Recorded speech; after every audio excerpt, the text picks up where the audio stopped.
And welcome everybody to Virginia International Raceway and the 2024 Hoosier Racing Tire SCCA Super Tour. It's rounds 9 and 10 here of the Super Tour, and we are in the place that Paul Newman called heaven on earth. I'm Gregg Ginsberg along with Brendan Kazmarek, and we're going to be bringing you the first part of qualifying here today, three-day event. We've got qualifying today. We go racing. We're going to finish up qualifying tomorrow, but then we go racing Saturday and Sunday. Good afternoon, Brendan. How are you doing today? I'm well, Mr. Ginsberg. How are you? I am doing very, very well, and the weather here is absolutely glorious. You can see there a little bit of breeze in the air, keeping that American flag nice and horizontal, and a couple wisps of clouds in the sky, but it is a perfect weather to set fast qualifying times. It's about 55 degrees ambient air temperature. It is very, very dry out here. And we've got first group on course right now working their out lap. And it is our first of two open wheel groups today. But before we talk about them, let's talk a bit about Virginia International Raceway, Brendan. It's located in Alton, Virginia, just a few miles to the southeast of Danville, Virginia, and many more miles to the south and west of South Boston.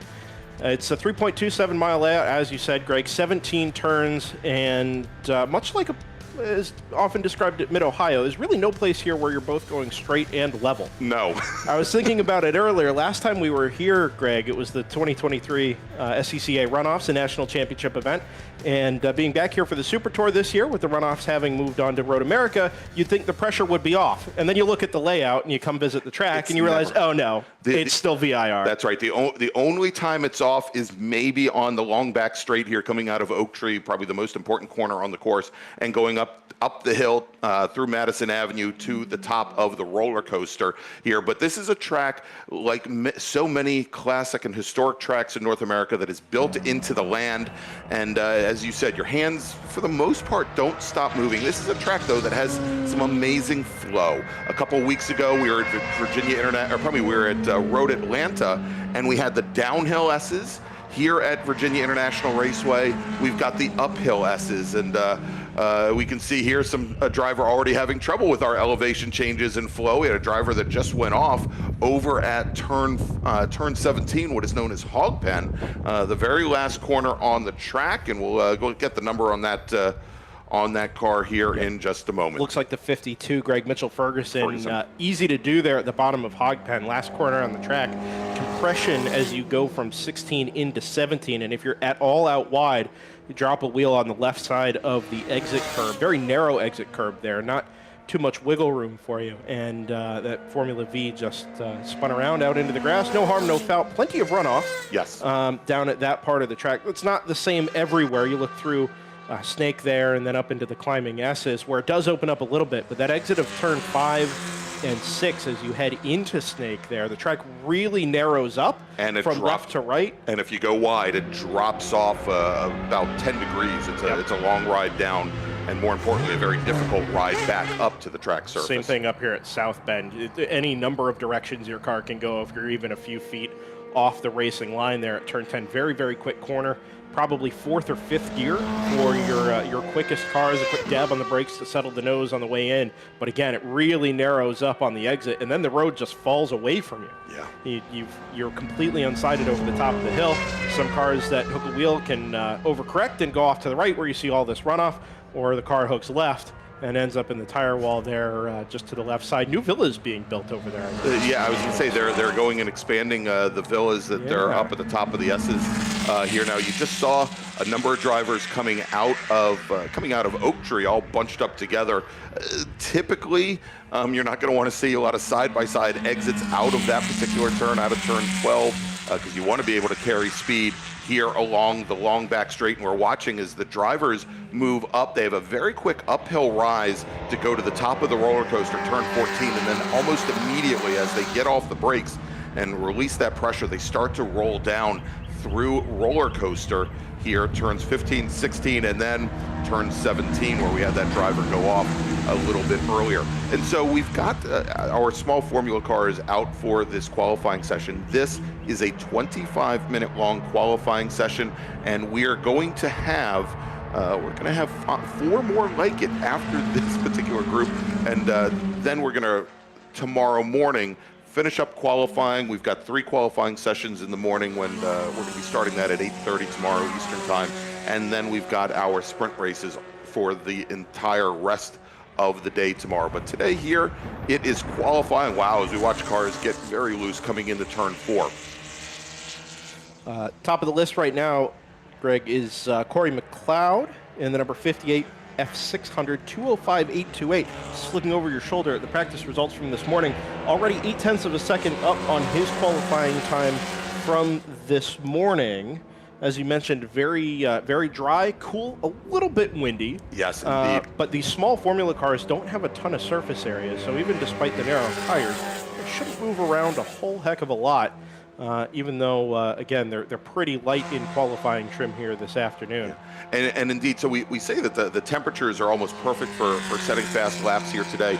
It wasn't so perfect when this group went out first thing this morning at 8:30. It was about 39, 40 degrees outside. It was yes. very, very cold for them. Probably a little bit more challenging to get some heat in those very narrow, very small tires that the drivers in this group and the cars in this group use. Fastest driver during that practice this morning was our, I believe, only one of the 2 Formula F drivers that are registered this weekend. That was Chris Smith out of Lexington, South Carolina. Chris is representing, I believe, the South Carolina region of the SCCA, driving the Van Diemen. This morning, he turned in a 206.334. Again, that was the fastest time of any driver in this group, and currently he's the 2nd fastest driver in the session, but he's almost 5 seconds off of that time from this morning.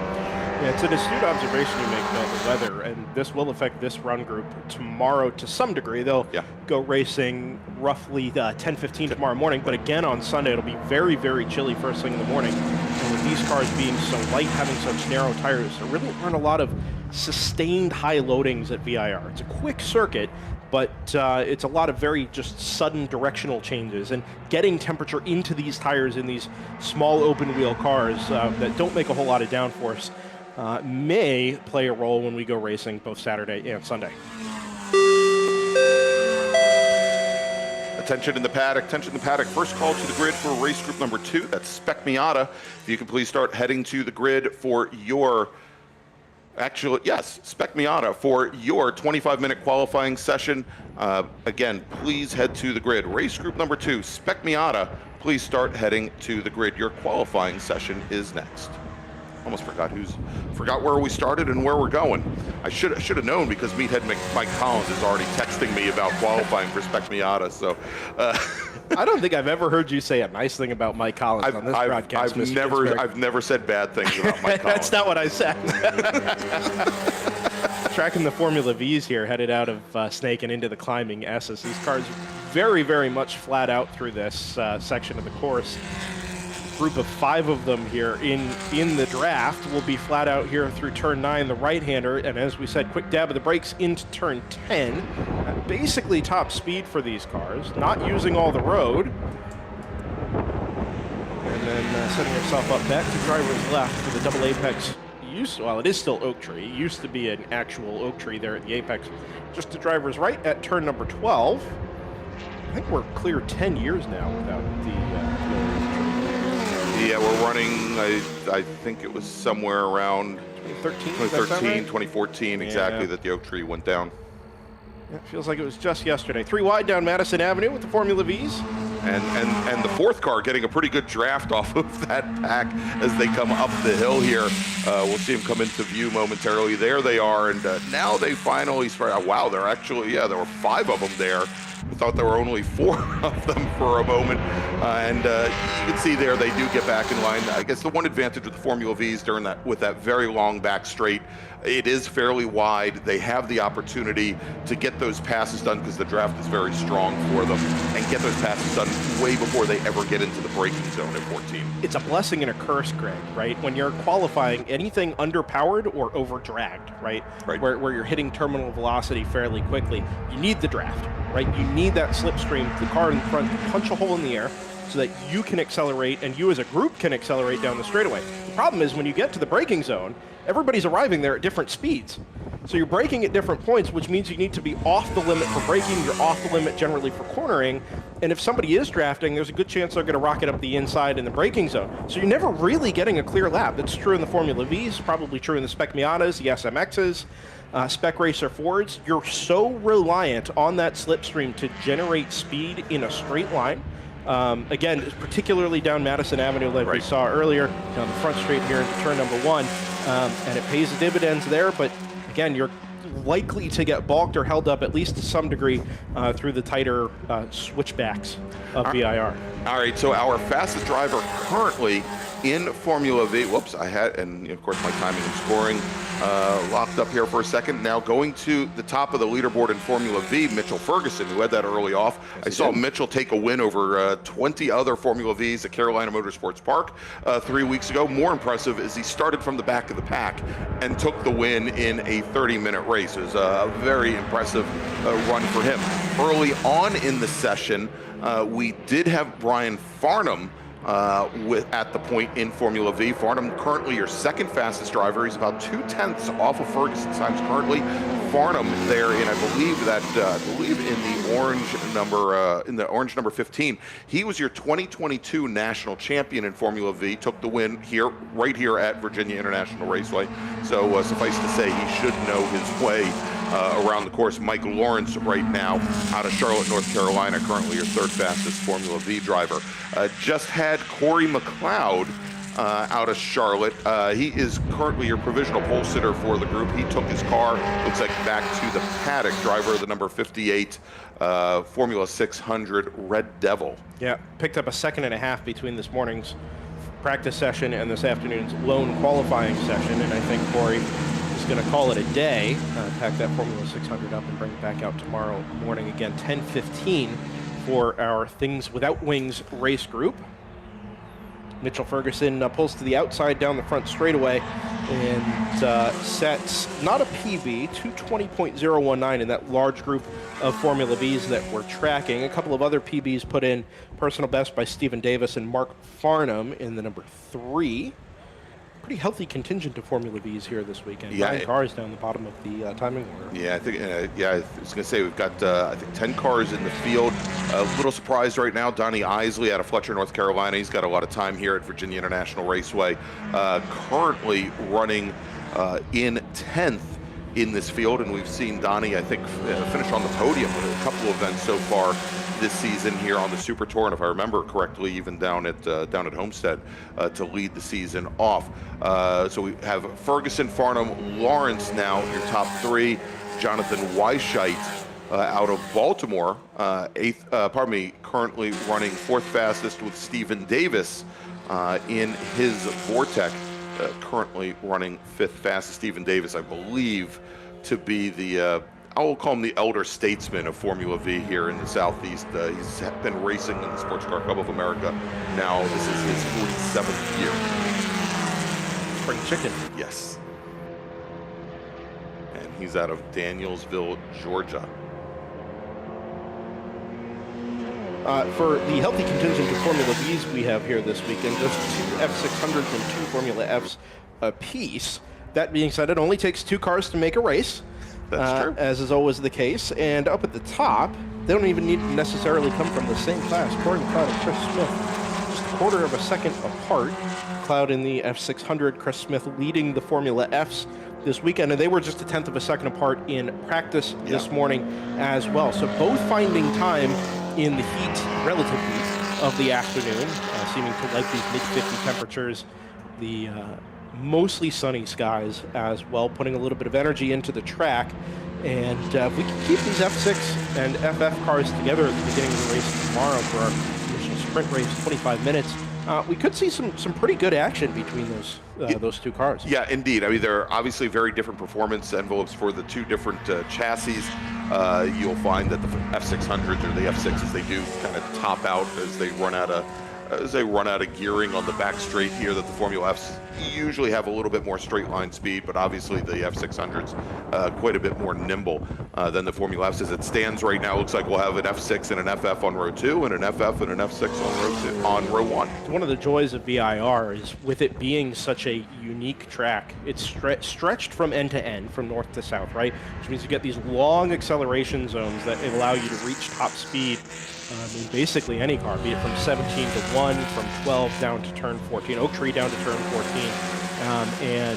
While you might have one car that really loves the straight line and likes to stretch its legs a little bit, another one that's a little bit more nimble, can navigate turns 3, 4, and 5 and up into Snake here like you see, or navigate Roller Coaster a little bit quicker. In the end, the idea is to have them all be roughly the same pace at the end of the lap, and so far, at least with the F6 and the FFs, that's what we're seeing. Attention in the paddock, tension in the paddock. Second call to the grid for race group number 2, Spec Miata. Please start heading to the grid. Spec Miata racers, please start heading to the grid. All right, so let's do this, Brennan. Let's take a quick little break. We're going to thank some of our partners and sponsors for the first time today, and when we come back, we'll take our viewers all the way to the checkered flag here at qualifying from Virginia International Raceway.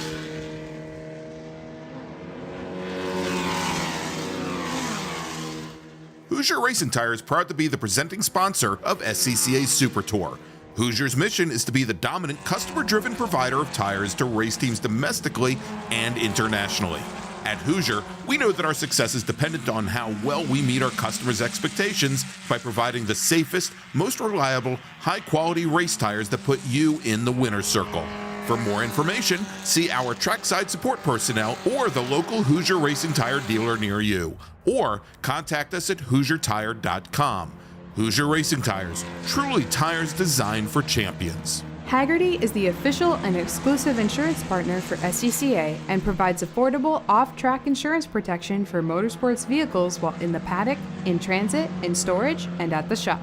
Hagerty also provides guaranteed value coverage and even has protection for your trailer. And did you know that SCCA members can save 5% on insurance through Hagerty? Hagerty, let's drive together. Learn more at Hagerty.com. Bravo Trailers is the exclusive trailer partner of the SCCA. Owned by longtime SCCA racers, Bravo Trailers work better, load easier, and tow better because we build them with racers in mind. Visit bravotrailers.com to see your new trailer in aluminum or steel. For over 25 years, championship-winning drivers and teams have demanded Hawk Performance Motorsports brake pads. Now you can have their advanced technology on your daily car, truck, or SUV with Hawk Performance Street products. With the improved HP Plus pad for the hybrid street and track feel, or Super Duty pads for tow vehicles, their all-new ER brake pad designed to take on even the longest race, and their all-new high-performance brake fluid. Hawk has all your braking needs covered. Visit HawkPerformance.com and like them on Facebook or Instagram to learn more about the Hawk Performance Advantage. Hawk Performance, what's stopping you? It's the 2024 Hoosier Racing Tire SCCA Super Tour, the premier amateur road racing series bringing together top SCCA road racers from around the country. The Hoosier Super Tour visits some of the greatest tracks in North America, showcasing each of our 28 car classes. From production to GT cars, prototype to Formula cars, the Hoosier SCCA Super Tour packs a ton of wheel-to-wheel racing action into every event. And welcome back to Virginia International Raceway in the 2024 Hoosier Racing Tire SCCA Super Tour. I'm Gregg Ginsberg along with Brendan Kazmarek, and we are in the midst of our first qualifying session of the day. This is for Formula F, Formula V, and Formula 6, which I'm sure I will refer to as Formula 600 multiple times over the course of the weekend. And we just had Jack Walbrin, currently running second in Formula 6, or Formula 600, take his car back behind the wall. We saw Corey McLeod, who's our provisional pole sitter, take his Formula 600 back as well. And we've got just about 5 minutes remaining here in qualifying. And it looks like we just had a car go around over by Oak Tree and take its car back into the south paddock. A little bit of a hot spot up there at the top of the hill, Greg. That's so we had a quick spin from Donnie Isley just a moment ago down at turn 5. I think that's actually who that is. Looks to be a dark blue, probably that number, or likely that number 30 from Donnie Isley. And producer Ryan Bauer agrees. But it looks like maybe he dropped a wheel up at the top of 11 and 12 at Oak Tree there as well. Quick puff of dust, where we also saw a spin as we were headed to break from a number we did not catch. But spin there at the exit of NASCAR. Right in front of a good portion of the Formula V. I think there's been contact there, Greg. Yeah, and we see a bit of car and carnage there on the exit of NASCAR. I just saw a piece of one of the cars, maybe the nose cone of that trailing car, just run along the pavement there. And that is, of course, going to bring out a local caution there at NASCAR Turn 3, and most likely with only about 4 minutes remaining in the session, probably end the session a little bit early. Yeah, it's so easy to do there, Greg. That Turn 3 NASCAR is a deceptively tricky corner. The corner, or the arc into the corner, as we hear now, we're going to get the checkered flag next time a car crosses the line. The entry to that corner is always moving to the left, right? So you're not really braking in a straight line. You've got to tighten up the radius to get to the apex, which means if you put too much steering input into it, the rear end wants to walk around on you. Exactly. And like we were talking about earlier with these Formula Vs, they rely on the draft so heavily to make time that when you have 4 or 5 cars in a group, if one of them gets something wrong, there's absolutely nowhere to go. Yeah, it's not even a question of target fixation. You are within a couple of feet of the car in front of you, and you just cannot adjust your line quickly enough through a high-speed corner like that. And in the Formula Vs, the majority of these corners are fairly high-speed corners. So again, that we've got the local caution. We're trying to get some information on which cars. Yeah, even if they're not high-speed corners, Greg, these cars are so frequently at the limit of adhesion because of the narrow tires and the relatively low power that it's very, very easy, like you say, or like we were just talking about, for that rear end to step out a touch. And then once it does, there's not much of an opportunity to get it back together. Checkered flag is now waving, and they're going to display the black flag at all of our corner stations as well to ensure we get everybody back into the pit lane and we can go clean up the situation down there at the exit of NASCAR. Yeah, all right, so let's do this as it should at this point, with the black flag having been displayed, I think the last couple cars not going to take the checkered flag. They should actually be coming down the pit lane. Let's go and we'll run down, we'll give you the top 5 and then we'll break things down here by class, with the majority of the cars in this field being Formula V. Our fastest driver on course today out of Charlotte, North Carolina, driving the number 58 Red Devil. That's a Formula 6 car, Corey McLeod. Qualifying time 2:04.959. Chris Smith in his Formula F Van Diemen, second fastest. He's out of Lexington, South Carolina, 2:05.237, so a little bit over about a quarter of a second, going to separate what should be our front row going into their sprint race tomorrow morning. And Brendan, I think you said going to be right around 10:15 tomorrow morning, scheduled start time for this race. Row number 2, Kevin Brumbaugh in his Formula F Van Diemen RFO2, and Jack Walbron in his Formula 6 Scorpion, and then all the rest of the drivers Formula V. We've got Brian Farnham with a provisional pole time in the class of 2:18.536. That is 7/10 up on Mitchell Ferguson, who turned in a 2:19.242. Another 6/10 or 6500ths back to Mike Lawrence. He was your third fastest driver. Donnie Isley, who did encounter those issues over at the other side of the course, over by Oak Tree. He was your fifth fastest driver. Then Jonathan Weishite, Trevor Carmody, Ray Carmody, and Stephen Davis. There with Mark Farnham and Jeff Filipkowski rounding out that Formula V field. And just trying to get a bead on which drivers may have been involved. It looks like possibly the 2 Carmodys. Trevor in the 7, Ray in the 81. As I'm showing them as only having completed, looks like only having completed 8 laps. Mitchell Ferguson, Ferguson only completed 7, but I think we saw him pit in.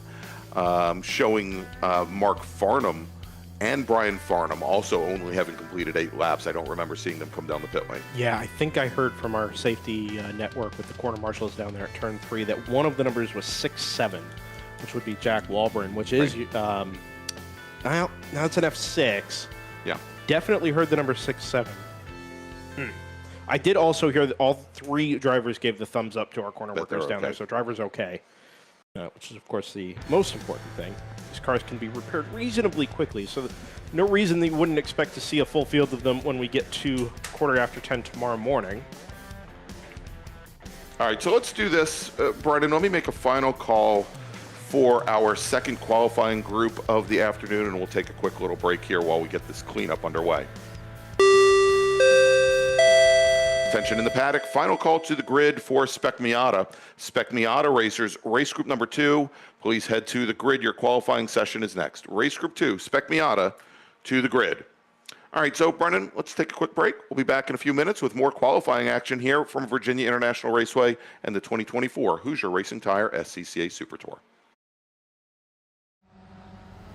Mazda's been very supportive of racers within the SCCA and all the other grassroots organizations for many, many years. Really, their support for racing and our type of racing is unmatched from any other manufacturer. They've been a great partner for many, many years. Mazda, hands down, is the best company to work with for sports car racing. Factory support is second to none. It just feels right. You feel connected.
Welcome back, everybody, to Virginia International Raceway, the 2024 Hoosier Racing Tire SCCA Super Tour. And Brendan, now it is the group that, well, Mike Collins has been waiting all morning for.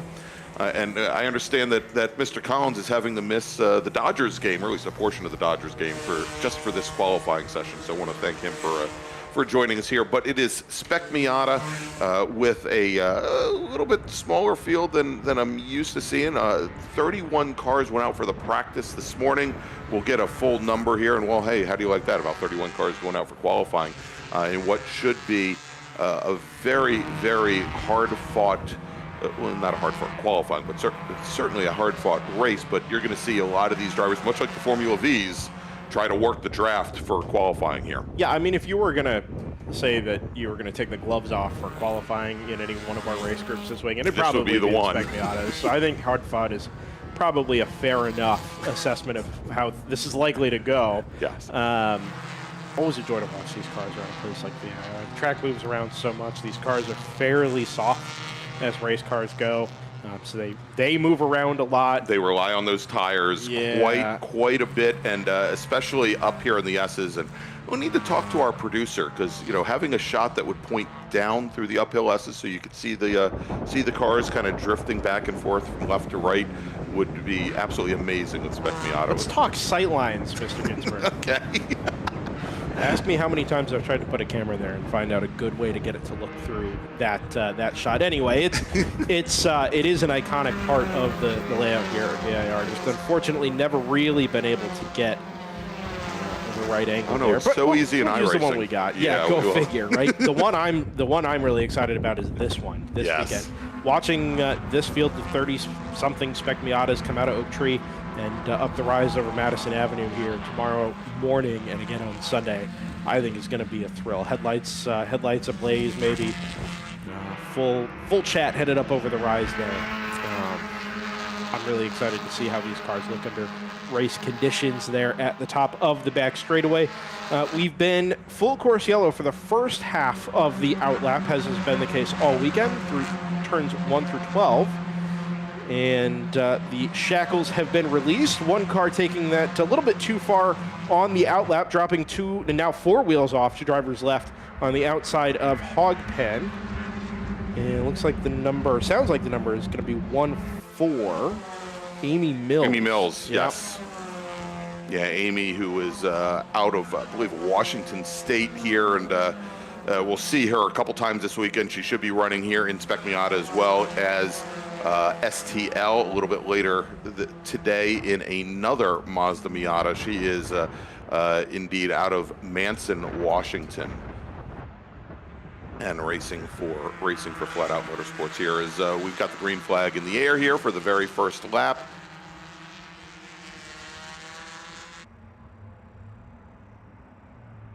Reports of an open headlight door. Well, 38. Yeah, the 38 car. Interesting call to come in from our corner stations here. Now, I know that you will find in many cases that the Spec Miatas, they may have one of those the NA Miatas have one of the headlights up just a little bit to try and get some cool air underneath the hood. Is that why that is? Yeah, absolutely. Did not know that. Yeah. That makes a whole lot of sense. Knew it was unique to the NAs, but didn't realize it had a cooling purpose as well. Yeah. It makes a whole lot of sense. Oh, and we've got a car that has gone off going into Oak Tree, and that may be the 44 of Rob Hines, who was our lead car off the grid earlier. We'll try to track that. Actually, a little bit darker color. A little darker color than Robbie Hines. He's in a kind of a light blue machine. And I think they were saying that was Frankie Barroso. No, they were talking about a pit entry situation there with Frankie Barroso. All is well, but he's in the pits now. Yeah, the Crimson 148 that we saw come down the pit lane just a moment here. We'll get the number on the car that went off over at Oak Tree here in just a moment. See already so much scrapping headed down through roller coaster. This is lap 1 of a qualifying session. I assume everybody's kind of looking for their draft partners here. Doesn't necessarily do you a whole lot of good. Like we were talking about with the Formula Vs, you want the draft partners for the straight line speed, but eventually it's going to start costing you time in the changes of direction, the heavier braking zones. as you try and not lose time giving space to the car in front. And I just wonder if everybody's kind of out there looking for teammates, looking for partners, a dance partner, if you will, and then separating themselves from the pack to go at it as a group of 2, 3, or 4 cars rather than a big group of 10. Yep, and going to the top of the leaderboard here early on, Chuck McTutis and Danny Stain, the number 66 car out of Little Mountain, South Carolina. It's like a dark blue with yellow across the hood, and then Danny Stain's number 39 machine. They caught a great draft off of Nick Leveroni, who Leveroni was the second car that came out of out of Oak Tree after that car went off. And our spotters are telling me that the driver that went off over at Oak Tree was likely Bobby Gossett, driver of the number 44 Miata. He was our fastest driver in practice this morning. He also is coming off of double wins at the South Atlantic Road Racing Championship regional races at Carolina Motorsports Park, now running on 2 weeks ago. Been a busy time of year in this part of the country for club racing, Greg. You were just up at Summit Point last weekend. We had races down at CMP. At CMP, Yep. CMP 2 weeks ago. Last week was actually a majors event at Summit Point Raceway. And here in Spec Miata, Rob Hines took the win in the feature race. Rob taking I think third place at the Runoffs at Road America back in 2020. And of course, he's also a former Touring 3 national champion. And Christian Sarnecki, who came down from Massachusetts, I believe running for Flat Out Motorsports, he took the win in the sprint race on Saturday. Christian not here this weekend. As we're starting to see a number of the racers, I don't want to say bottling up here in qualifying. They're back behind the number 97 machine, it looks like, of Henderson. And obviously a lot of drivers getting the draft off of them. Our lead pack, though, a number of cars ahead, and it looks like we've got a driver that is pulled up right back behind Nick Leveroni. That is Skip Brock Jr. Skip is out of Birmingham, Alabama, races for OPM Autosports, the same team as McTutis and Stain, who are our top 2 drivers. Skip Brock now moving up to 3rd in the order with a 217.2. And at the moment now, only 0.23 of a second separating our top 3 drivers.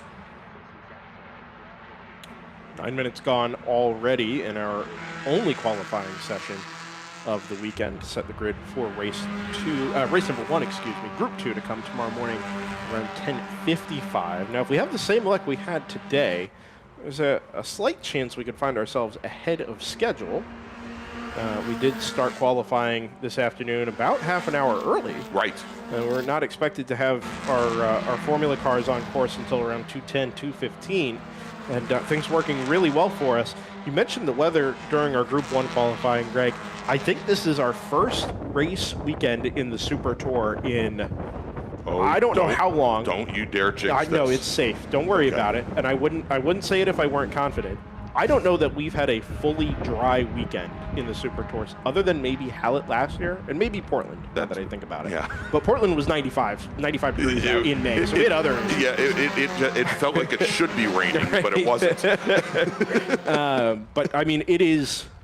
We could not have asked for, I think, better weather than we've got on tap this weekend here at VIR. All right, so we'll see what kind of times come in for Frankie Barroso, the 148 car. Again, he was one of the last cars to leave the grid and join the pack, but he joined our 3 cars that are up at the front of the field.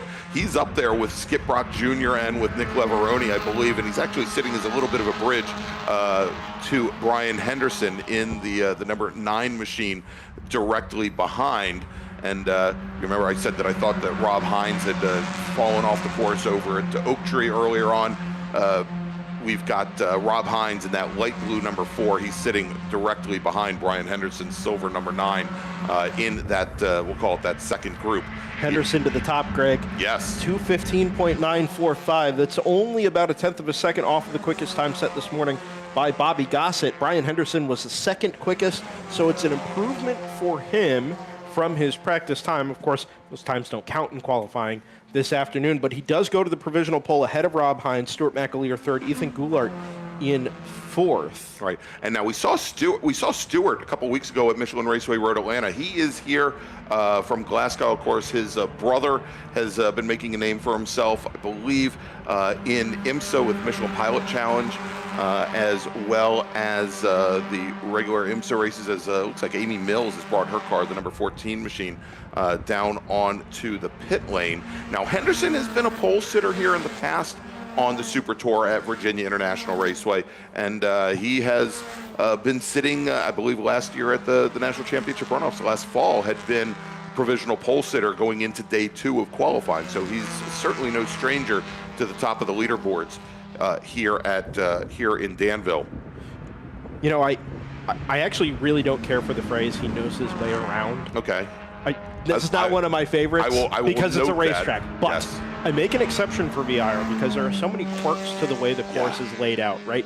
It's not just finding your way around a racing line or following a racing line. The curbs are placed in some very unique places, like you see on the exit of Oak Tree here.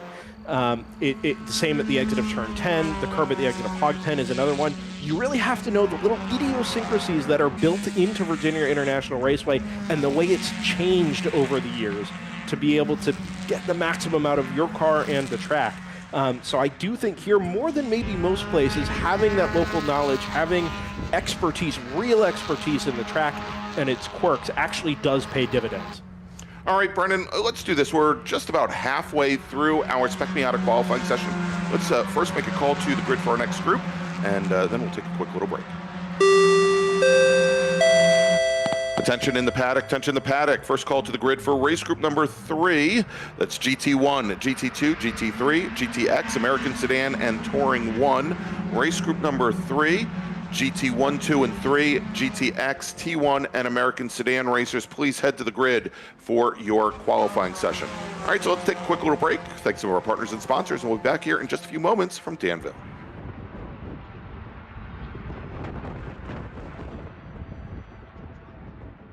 For over 25 years, championship-winning drivers and teams have demanded Hawk Performance Motorsports brake pads. Now you can have their advanced technology on your daily car, truck, or SUV with Hawk Performance Street products. With the improved HP Plus pad for the hybrid street and track feel, or Super Duty pads for tow vehicles, their all-new ER brake pad designed to take on even the longest race, and their all-new high-performance brake fluid. Hawk has all your braking needs covered. Visit hawkperformance.com and like them on Facebook or Instagram to learn more about the Hawk Performance Advantage. Hawk Performance, what's stopping you? As the official fuel partner, Sunoco has been helping the SCCA and their drivers perform at their peak since 2001. Mile after mile, race after race, Sunoco has trusted the fuel over 50 racing bodies, including the SCCA, SCCA Pro Racing, Trans Am, NHRA, and NASCAR. As the largest manufacturer of race fuels, they're passionate about helping drivers and teams take the lead. To find race gas near you, visit SunocoRacefuels.com or call Sunoco at 800-RACE-GAS. Bravo Trailers is the exclusive trailer partner of the SCCA. Owned by longtime SCCA racers, Bravo Trailers work better, load easier, and tow better because we build them with racers in mind. Visit BravoTrailers.com to see your new trailer in aluminum or steel. Get more bang for your buck at SummitRacing.com. Choose from millions of in-stock parts from over 1,500 name brands. Parts for racing, street performance, trucks, plus tools, accessories, and more. Shop anytime, anywhere with the Summit Racing app. Mazza Vineyards is the exclusive sparkling wine for podium celebrations at the Hoosier Racing Tire SCCA Super Tour, SCCA Runoffs, and Tire Rack SCCA Pro Solo. Celebrate your racing weekend with Mazza Vineyards and learn more at enjoymazza.com. If you like what you see today, become part of the action by joining the Sports Car Club of America. Whether you want to drive, flag, organize, officiate, have fun with cars, or meet 65,000 enthusiast friends, SCCA has plenty to feed your motorsports obsession.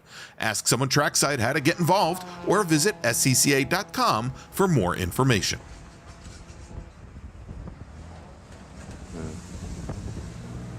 Welcome back to Virginia International Raceway, Alton, Virginia, just a few miles outside of Danville. I got you, Greg. Don't worry about it. Southwest South Boston. Yeah. That was my line. Oh, you got there first. That's why I used it. Yeah. We're under 10 minutes remaining in our Spec Miata qualifying session. We've just gone double yellow. And don't have confirmation on the cause just yet. Have dispatched an EV is headed through turns 3 and 4 at this time. Yeah, and we're looking to see where, and we're checking our new Flagtronic system, see if we can pick up which corner may be affected. If only we had some cameras located around the circuit that could help us decipher where this is. I just don't see anything at the moment, Greg. And no debris flags up either. That would give us a hint. All right, there we go. They're going through the uphill S's, drivers left. So going into turn 9. Yeah, it's not a very common spin-off spot, Greg. You would think it's more of a pull-off situation. Yeah, I mean, I've seen a lot of cars that'll go off there. If they turn in a little bit early for the S's, the car will start to push more and more through each transition from left to right, and as you try to get that car back over to the right-hand side to set up for South Bend, it'll just push off and get over there. Usually, though, when you end up there, you've had, at least in race conditions, you've had help. Exactly. And in qualifying, you would think here, maybe you're pushing a little hard, but you're flat out through the S's there, even in a Spec Miata, with a little bit of wiggle room as far as being on or off the racing line. So Brendan, there are a number of people in the chat that are that are very concerned that you may have brought on the rain this weekend. I want to thank Deacon Greenfield for talking about it. And hey, Erwin is here from the Netherlands. I want to thank Erwin from checking back in.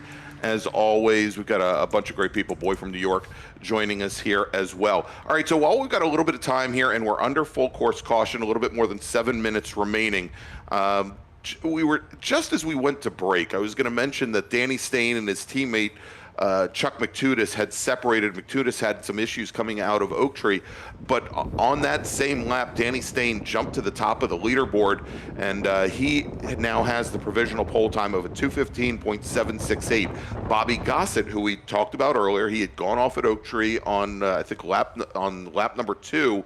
And is coming off those double Sark wins at CMP. He was sitting around 7th or 8th in the order. He now moves up into 2nd.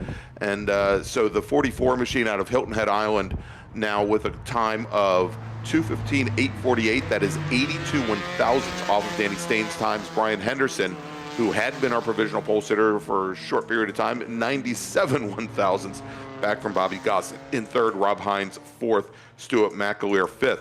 Now, we just saw Chuck McTudis in the number 66 machine just brought his car down the pit lane, heading back into the paddock. So perhaps he did have some mechanical issue or something that he thought would not be not allow him to get a faster lap. We also saw this is like turning into the OPM show. We saw Skip Brock Jr., who had been up running 2nd fastest for a while, coming down out of Oak Tree here on the run down Madison Avenue. This great shot that we have here. He had pulled out a line, pulled all the way drivers left, and let a number of racers go by, and he ended up picking up one of his teammates. That's Olivier Piatek, who at the time had been sitting down in the upper 20s, had been sitting around 24th position. Piatek now 14th fastest, and Skip Brock, who had been in the top 5, now finds himself in 13th. Those are the number 61 and 62 cars. All right, we're getting word now that the safety car will likely be coming in this next time by. And it should now be Success. on. Yeah, there you go, on the pit road, and we're going to be going back to green flag. A couple more drivers coming down the pit lane. Olivier Piatek in the 62 machine, who I just mentioned, he goes back, and then also Jeremy Butts in the number 69 machine. Looks like he's going to bring his car back to the pit lane, or probably back to the paddock. Jeremy running 18th fastest at the time he retired. So one of the interesting dynamics this is likely to create here, it's not universally true, but it did bunch the field back up a fair bit. So all that space that our clumps of cars, individual clumps of cars had found, now kind of finds them compressed back together, or at the very least has us working with larger groups of cars. The lead group we just saw exit stage right is a group now of about 8, 9 cars. Call it 10, and then a gap, and then you've got another big group of about 10 cars that are working as a unit as well. Right. So with only about 4 minutes remaining on the clock, that means we're likely, by the time they finish this out lap, going to get maybe 1, possibly 2 more laps. And so those drivers that were in that second or third pack that had a big gap to the pack ahead, they may be able to use this to their advantage if they stay grouped together, may be able to use that to their advantage and perhaps move up a position or 2 positions and take the place of some of the folks that were in that group that was up ahead. Yeah, that's just it. With 1 or 2 laps, my guess is they're going to get this and 2 more. 2 more, probably, yeah. But this is the lap you want to find your space, right? Take the time, get yourself in the position that you want, working with the teammate or the driver that you want to work with, get clear track ahead of you as a group, and then you spend the next lap, 2 laps, building temperature, and then throw in the lap down, right? That's your last opportunity to set your qualifying time for tomorrow morning. Yeah, and so we're seeing, for example... Or you just go 3 wide in a pack down the backstreet, whatever you want. Yeah, exactly. Now, granted, again, this is the out lap, and a lot of these drivers, they're going to be looking to re-team up and jockey for position here. I was just noticing that Nick Bruni, who is one of our reigning national co-champions in Spec Miata, he's in one of the packs further back. And so I'm sure he was trying to find somebody like perhaps a Brian Henderson, one of his E Street Racing teammates, to move up. And there he is, Nick Bruni, sitting right, believe, right in the middle of this pack right here. He's got Danny Stain 2 cars ahead of him. And we'll see how things play out in this last group as our drivers now on the front straight and seeing the green flag once again here. And, well, about 2 minutes and 20 seconds left on the clock. Our drivers have been turning laps in the 2:15 range. Be really close, yes, Greg. some of these racers at the very front, they may get another lap out of it, but I guarantee you towards the rear end, probably not. Another driver coming down the pit lane, that is the number 77 machine. That's Ellie Gossett. And I believe that's Bobby's wife. She's currently running 30th fastest, and she's going to bring the car back to the paddock. Really tight up at the top of the order at the moment. 1st through 8th within a second. 1st through 17th within 2 seconds. And really no more than a 10th or 2 between any set of cars through that top 20. So even if you can find a 10th here or a 10th there, you've got the opportunity to find yourself a couple of positions on the grid when we go racing tomorrow morning.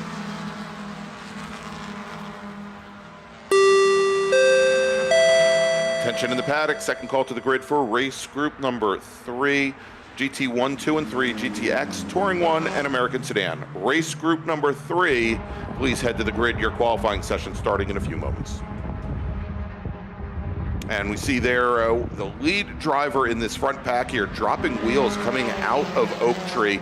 And you can see, Brendan, how much momentum he lost just by running a little bit wide there through that corner. You can also see with all the dirt over there and how little grass there is, how many drivers do the exact same thing. He actually hung the tail out there, Greg, a little bit. I think it slid the rear tires a little bit, spun the tires up, and arrested whatever momentum that car had. You want to get on the power as early as you can there at turn number 12 and have the trajectory of the car exactly right.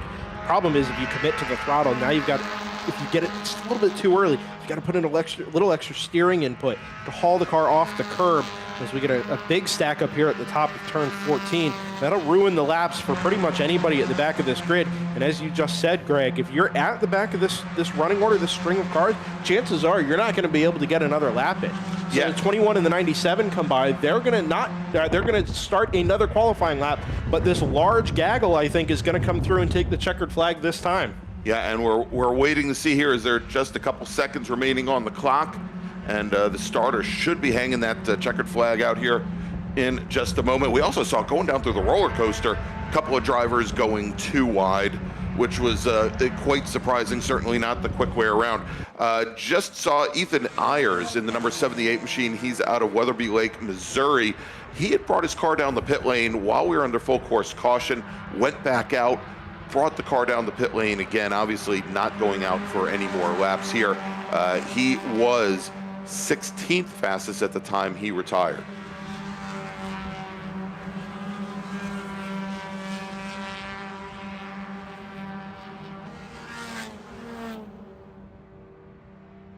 We didn't get a checkered flag there, Greg. The time had elapsed. Yeah. We looked down at timing for Race Hero. We cleared 25 minutes, but no flag out over our right-hand shoulder at start-finish. Yep. So, little intrigued here. We do show finishing on the timing tower on the left-hand side of the screen, but as always, that is unofficial. And now we see the checkered flag flag being displayed, and the next driver that comes down the front straight will see that checkered flag.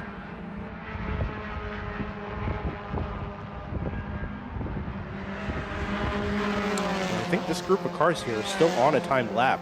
It's this beginning with, is that the flat-out car? That is one of the flat-out cars. Yeah. That might be Nick Leveroni there who dropped the wheel. That's about where the split fell in terms of timing. Whether they saw the checkered flag or not, I'm not sure. In fact, I know they didn't. But when time elapsed, that's about where they were. So these 3, 4, 5 lead cars here, very much still with the opportunity to put in a quick lap and try and haul themselves up the order. Yeah, and so Leveroni, who we saw currently sitting 7th fastest, we just saw, I think Bobby Gossett is in that blue with day-glow orange stripes on the nose. But we did see Danny Stain bring his car back to the paddock already, so his session is now done. He's going to sit on that 215.7 and hope for the best. Yep, and the first driver to come across and see the checkered flag, that is the number 97 car.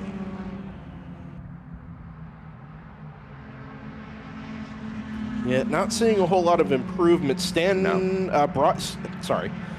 Skip Brock Jr. Yep, and the number 61 does improve, 216.696 to slot into 8th overall. And Nick Bruni as well moves up to 6th. And I know there were some questions. I tripped over myself because it changed as I was saying. As they were doing it, yeah. And and there was somebody in the chat who said Bruni doesn't look that fast. I got word that Bruni had a transmission change on that car after practice this morning. So things weren't all right necessarily with that car. But at the moment, Danny Stain, who did not go back for the final laps. He is, for the moment, and I think at this point, most of our drivers have seen the checker. Danny Stain with a time of 2:15.766. He is your provisional pole sitter going into tomorrow's race. Bobby Gossett, 82 1,000ths of a second off that time, should start to his left on the front row. Brian Henderson and Rob Hines, the 2 E Street Racing teammates, 3rd and 4th fastest, and that gap, they are only, it looks like right now, about 2,500ths off a pole is Rob Hines. Stuart McAleer in the 143 car, 5th fastest. Ethan Goulart, great run for Ethan to put that car 6th fastest here. I think that is where he started at the runoffs this past year with his father, Alvan. I think they started 6th and 7th, if I remember correctly. Nick Bruni, as we mentioned, 7th. Skip Brock, 8th. Nick Leveroni, 9th. And Zach Ehrlich will round out the top 10. And, interesting to see there, just out of the top 10, Chuck McTudis, who's usually right next to his teammate Stain. McTudis scheduled to start 11th. So a little bit of a recovery drive to come from Chuck McTudis tomorrow morning. Should be fun to watch. Again, these cars roll off tomorrow at 10:55, give or take a few minutes. If things go well, we might find ourselves ahead of schedule, so definitely invite you to tune in and follow all of our qualifying sessions for Group 6, 7, and 8, and of course, racing action starting just after 10 o'clock. Attention in the paddock, attention in the paddock. Final call to the grid for race group number 3, as we've just gotten word that 3-minute warning has been given on the grid. But race group number 3, if you're not there, you probably need to hurry. GT1, 2, and 3, GTX, T1, and American Sedan. All right, so we are going to take a the quickest of breaks, and we'll be back here in just a moment with the ground pounders here at VIRginia International Raceway and the 2024 Hoosier Racing Tire SCCA Super Tour. Hoosier Racing Tire is proud to be the presenting sponsor of SCCA Super Tour. Hoosier's mission is to be the dominant customer-driven provider of tires to race teams domestically and internationally. At Hoosier, we know that our success is dependent on how well we meet our customers' expectations by providing the safest, most reliable, high-quality race tires that put you in the winner's circle. For more information, see our trackside support personnel or the local Hoosier Racing Tire dealer near you, or contact us at HoosierTire.com. Hoosier Racing Tires, truly tires designed for champions. Tire Rack was established over 40 years ago by an SCCA member with a passion to find the right tires, wheels, and now brakes and suspension products for racers and enthusiasts on both street and track. As official tire retailer of SCCA since 1995 and sponsor of the Runoffs Pole Award, along with the National Solo Program, Time Trial Nationals, and National Tour and Track Night in America, Tire Rack is proud to support the SCCA and its members as they go have fun with cars. As the official fuel partner, Sunoco has been helping the SCCA and their drivers perform at their peak since 2001. Mile after mile, race after race, Sunoco has trusted the fuel over 50 racing bodies, including the SCCA, SCCA Pro Racing, Trans Am, NHRA, and NASCAR. As the largest manufacturer of race fuels, they're passionate about helping drivers and teams take the lead. To find race gas near you, visit SunocoRacefuels.com or call Sunoco at 800-RACE-GAS. Get more bang for your buck at SummitRacing.com. Choose from millions of in-stock parts from over 1,500 name brands, parts for racing, street performance, trucks, plus tools, accessories, and more. Shop anytime, anywhere with the Summit Racing app. Hagerty is the official and exclusive insurance partner for SCCA and provides affordable off-track insurance protection for motorsports vehicles while in the paddock, in transit, in storage, and at the shop. Hagerty also provides guaranteed value coverage and even has protection for your trailer. Did you know that SCCA members can save 5% on insurance through Hagerty? Hagerty, let's drive together. Learn more at Hagerty.com. Did you know that SCCA members save $20 on every Track Night in America they sign up for? That's right. Track Night in America, driven by Tire Rack, now hosting 150 events at more than 30 tracks across the country, is the easiest and most affordable way to get you and your friends on track in your street cars all season long. Visit TrackNightInAmerica.com to learn more and get yourself on track. And welcome back to Virginia International Raceway, everybody. It's the 2024 Hoosier Racing Tire SCCA Super Tour. And next up here for qualifying are our GT cars, our larger touring cars, as well as the always popular American sedan, the pony cars, unless you count I didn't know Cadillacs are pony cars, but you know, I guess they are. And another 25-minute qualifying session here for these racers, and we've got some national champions in the class. In the group, we've got a number of racers that were podium finishers here at the Runoffs. Spinner at 5. Already a car off there. That is the 21 machine that had just gone off. That is Gary Johnson and his Sunbeam Tiger out of Knoxville, Tennessee. You know, not to bring attention to anybody, but yeah, I think we had an Audi RS3 TCR that was off there as well. That may have been in sympathy, yes, or in avoidance, perhaps. I would say probably in avoidance, and that was Joseph Petkes out of Somerset, New Jersey. That Audi S3 running in GTX this weekend, and you know, and he thought he'd be able to avoid the earthquakes by coming down the VIR this weekend, but no, he just had that Sunbeam Tiger rock the ground in front of him. All right, so on the outlap right now, and fastest driver in practice this morning, Adam Romito, in his Dodge Challenger. He's out of Opelika, Alabama, and had a time of 150.433. Barry Bowes, who finished second at the national championships this past year in GT2, was our second fastest driver on track with a 151.905. Michael McAleenan in his GT1, and just seeing now Romito coming down the pit lane, by the way, and McAleenan in the GT1 Lamborghini GT3 Evo was our third fastest driver. And looking to see, I thought for a moment that we had a local caution over turn 1. That is not the case here. But Adam Romito, who was our fastest driver this morning, he just took his car back behind the wall, not having completed a single lap.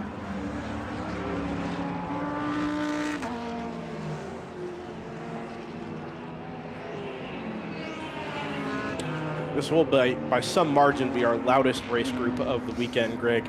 Yes. It was right about now this morning in our cycle of groups where I decided to go head trackside to start putting out cameras for our qualifying session this afternoon. Did you have protection? I did not. No, caught me completely off guard. realized I probably should have started earlier and taken a coffee break later, but you know, the caffeine came first, and I was rewarded for it by a number of decibels multiplied by about 24. It's a fantastic lineup of cars. Of course, the TA2 machines and GT2 make up a healthy dose of the grid. I think we've got a spinner up at the top of the hill there, Greg. And that is another Sunbeam Tiger. Yeah. That one, though, Tiger Tom Patton, that one's much easier for me to pick out. That is the number 50 machine out of Fairfield Township, Ohio. And it looks like he gets that car back underway, and thankfully coming through Oak Tree there, nobody ended up ending their day early there. That is one of those corners where it's, you know, you're coming up the hill, you don't necessarily have the greatest sight lines through the apex. It's a lot easier now that there isn't a lot of Armco right at the apex where the oak tree to protect the oak tree that's no longer there. But especially difficult if you have to get out of the throttle coming into that corner as well. It's kind of a featureless corner Now it is without certainly. the oak tree, right? I didn't race this track. I've never raced this track. It's easier to see through that corner now. It is, but you have one fewer reference for where you turn in, where you brake, where the apex actually is. And because the road plateaus there at the top of the hill, you're aiming at a slightly raised green and yellow curve that kind of just blends in with the grass anyway. Yes. And then trying to pick out the exit curve, not just the exit curve, but all of the paved runoff on the backside of the curve, because you have access to that as well as part of the track. So to really maximize your speed through Oak Tree, and therefore that really important launch down the back straightaway up Madison Avenue, you've got to get your placement, car placement, and your throttle application exactly right, and you just don't have the visual references that you used to be able to do that. All right, Brendan, real quick, let me make a first call to the grid for our next group. Attention in the paddock, first call to the grid for race group number 4, Formula Atlantic, Continental, Formula X, FE2, P1 and P2, Formula Atlantic, Formula Continental, Formula X, Formula Enterprises 2, Prototype 1 and Prototype 2. Please start heading to the grid. You're going to be up next. All right, so here as we have 2 flying laps in the books already, Michael McAleenan in his Lamborghini, currently your fastest driver on track with a time of 1:53.364. That is 9.5 seconds up on the rest of the GT1 field, at least early on here, with Ray Ramirez and Richard Grant, second and third fastest in the class. Austin Jers in his TA2 Camaro. He's out of Union, Illinois. He is currently your second fastest driver on track, the number 131 car. And those GT2 cars currently separated out by about 1.1 seconds, with Gian Buffamante here running second fastest, the young boy there in the number 17 machine out of Naperville, Illinois. Tony Buffamonte's son, he's also racing this car in Trans Am this season. Barry Bowes, currently your third fastest driver in the class. Amazing to watch these cars around VIR, especially back-to-back with the Spec Miatas. Right, it's not quite so visually jarring because they are similar types of cars in that they are both closed cockpit, closed wheel, right? That's about where the similarities begin and end. But when you see just how much more presence these cars have on track, how much taller, how much wider, louder, and faster they are as compared to those low, sort of underpowered MX-5s, it really is kind of a stark difference. And then, of course, you look at the lap times, and we're now going 23 seconds quicker than we were in the Spec Miata class, and that's all horsepower, that's all aero that these GT cars do so well. That Lamborghini we're following around in particular from Michael McAleen is just so efficient. Right, well, we saw it at Sebring in the dry, and the wet, it was actually a pretty darn good weapon in the wet on Sunday at Sebring. We saw him run a couple, the weekend before that at Homestead, and we saw the car at Road Atlanta a couple weeks ago, where it was just so amazingly strong. And McAleen now, he crosses the finish line. He goes to the top of the leaderboard, a 1:49.066, the new provisional pole time for the group. Now, I'm also looking at, and so far in qualifying, it hasn't shaped up to be the way I expected it. And this is an American sedan, where we've got Danny Richardson, who's our reigning national champion in the class, driving his third-gen Chevy Camaro. We have, and it sounds like we've got a car off over by turn one, and I just saw a big cloud of dirt going into Oak Tree as well. We'll try and get that information. You know, he's standing yellow there at turn. Looks like it's a recovering car here off the driver's or the right side of our shot. We also had an off from Tony Ave up at the exit of turn 10. Not something you say very often. No. But it is a testament to just how anybody can be caught out by Virginia International Raceway. When the entire track isn't oiled down, I'll point out. Yeah, it's a fair point. Because Ave had that happen to him back in 2019 here. And he is in his GT2 TA2 Camaro here today. There is a good chance, and we saw him out for practice in it, that we'll also see him probably start from the back of the pack, I think probably on Sunday in his Touring 1 car, which is a Mercedes-AMG GT4. But I was talking about American sedan. We've got 3 racers here this weekend that are on track currently. We've got Danny Richardson, who's the reigning national champion in the class. Jason Smith in the number 97 Ford Mustang from Troy, New York, and then James Jost, who was our 2021 national champion. He took the win at Indianapolis, and those 3 racers put on a heck of a show at Summit Point last weekend. Richardson took the win both days, also set a new track record in American sedan. Greg. Yeah, and that's the number 21 Sunbeam Tiger, again, that appears to be having some issues. And also getting word that the 55 machine is off pace, and that's a very interesting exit to the course there that GT2 machine just took, and I'm trying to track down who our 55 car is.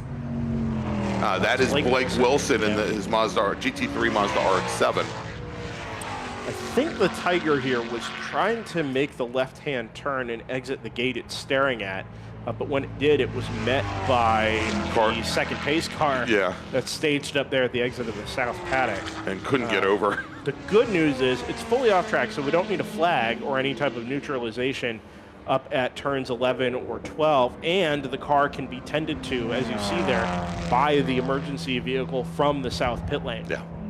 So in actuality, it looked a little stark or a little alarming on the camera, but in actuality, it's a pretty clever move there to get out of the way and make sure that that car can be tended to and recovered in a timely fashion. Yeah, and we'd seen that car come down the pit lane here at this paddock, the north paddock, a little bit earlier after the initial spin he had on the outlap.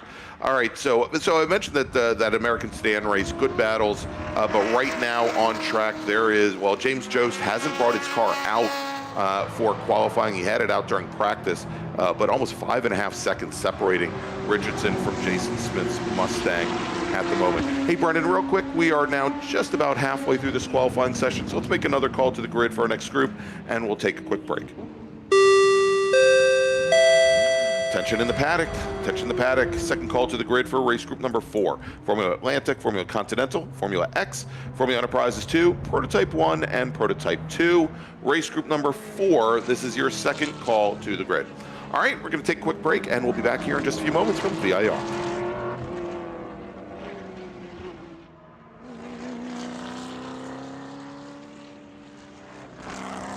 For over 25 years, championship-winning drivers and teams have demanded Hawk Performance Motorsports brake pads. Now you can have their advanced technology on your daily car, truck, or SUV with Hawk Performance Street products. With the improved HP Plus pad for that hybrid street and track feel, or Super Duty pads for tow vehicles, their all-new ER1 brake pad designed to take on even the longest race, and their all-new high-performance brake fluid, Hawk has all of your braking needs covered. Visit hawkperformance.com and like them on Facebook or Instagram to learn more about the Hawk Performance Advantage. Hawk Performance, what's stopping you? Tire Rack was established over 40 years ago by an SCCA member with a passion to find the right tires, wheels, and now brakes and suspension products for racers and enthusiasts on both street and track. As official tire retailer of SCCA since 1995, and sponsor of the Runoffs Pole Award, along with the National Solo Program, Time Trial Nationals, and National Tour and Track Night in America. Tire Rack is proud to support the SCCA and its members as they go have fun with cars. As the official fuel partner, Sunoco has been helping the SCCA and their drivers perform at their peak since 2001.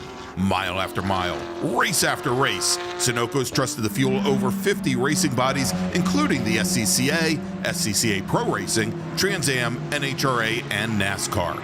As the largest manufacturer of race fuels, they're passionate about helping drivers and teams take the lead.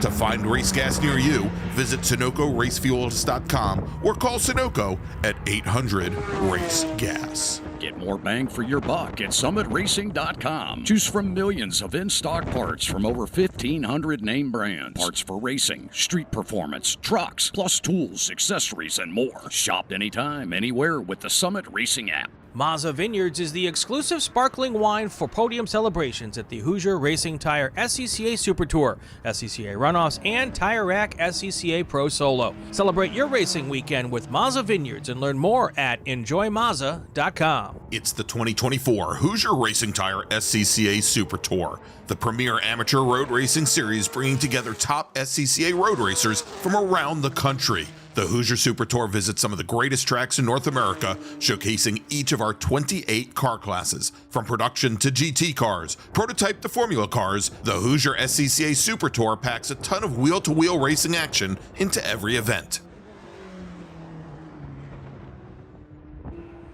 And welcome back, everybody, to Virginia International Raceway, the 2024 Hoosier Racing Tire SCCA Super Tour. Got just about 9 minutes remaining in this 25-minute qualifying session. And I'm going to bring you all the way to the checkered flag along with Brendan Kazmarek here.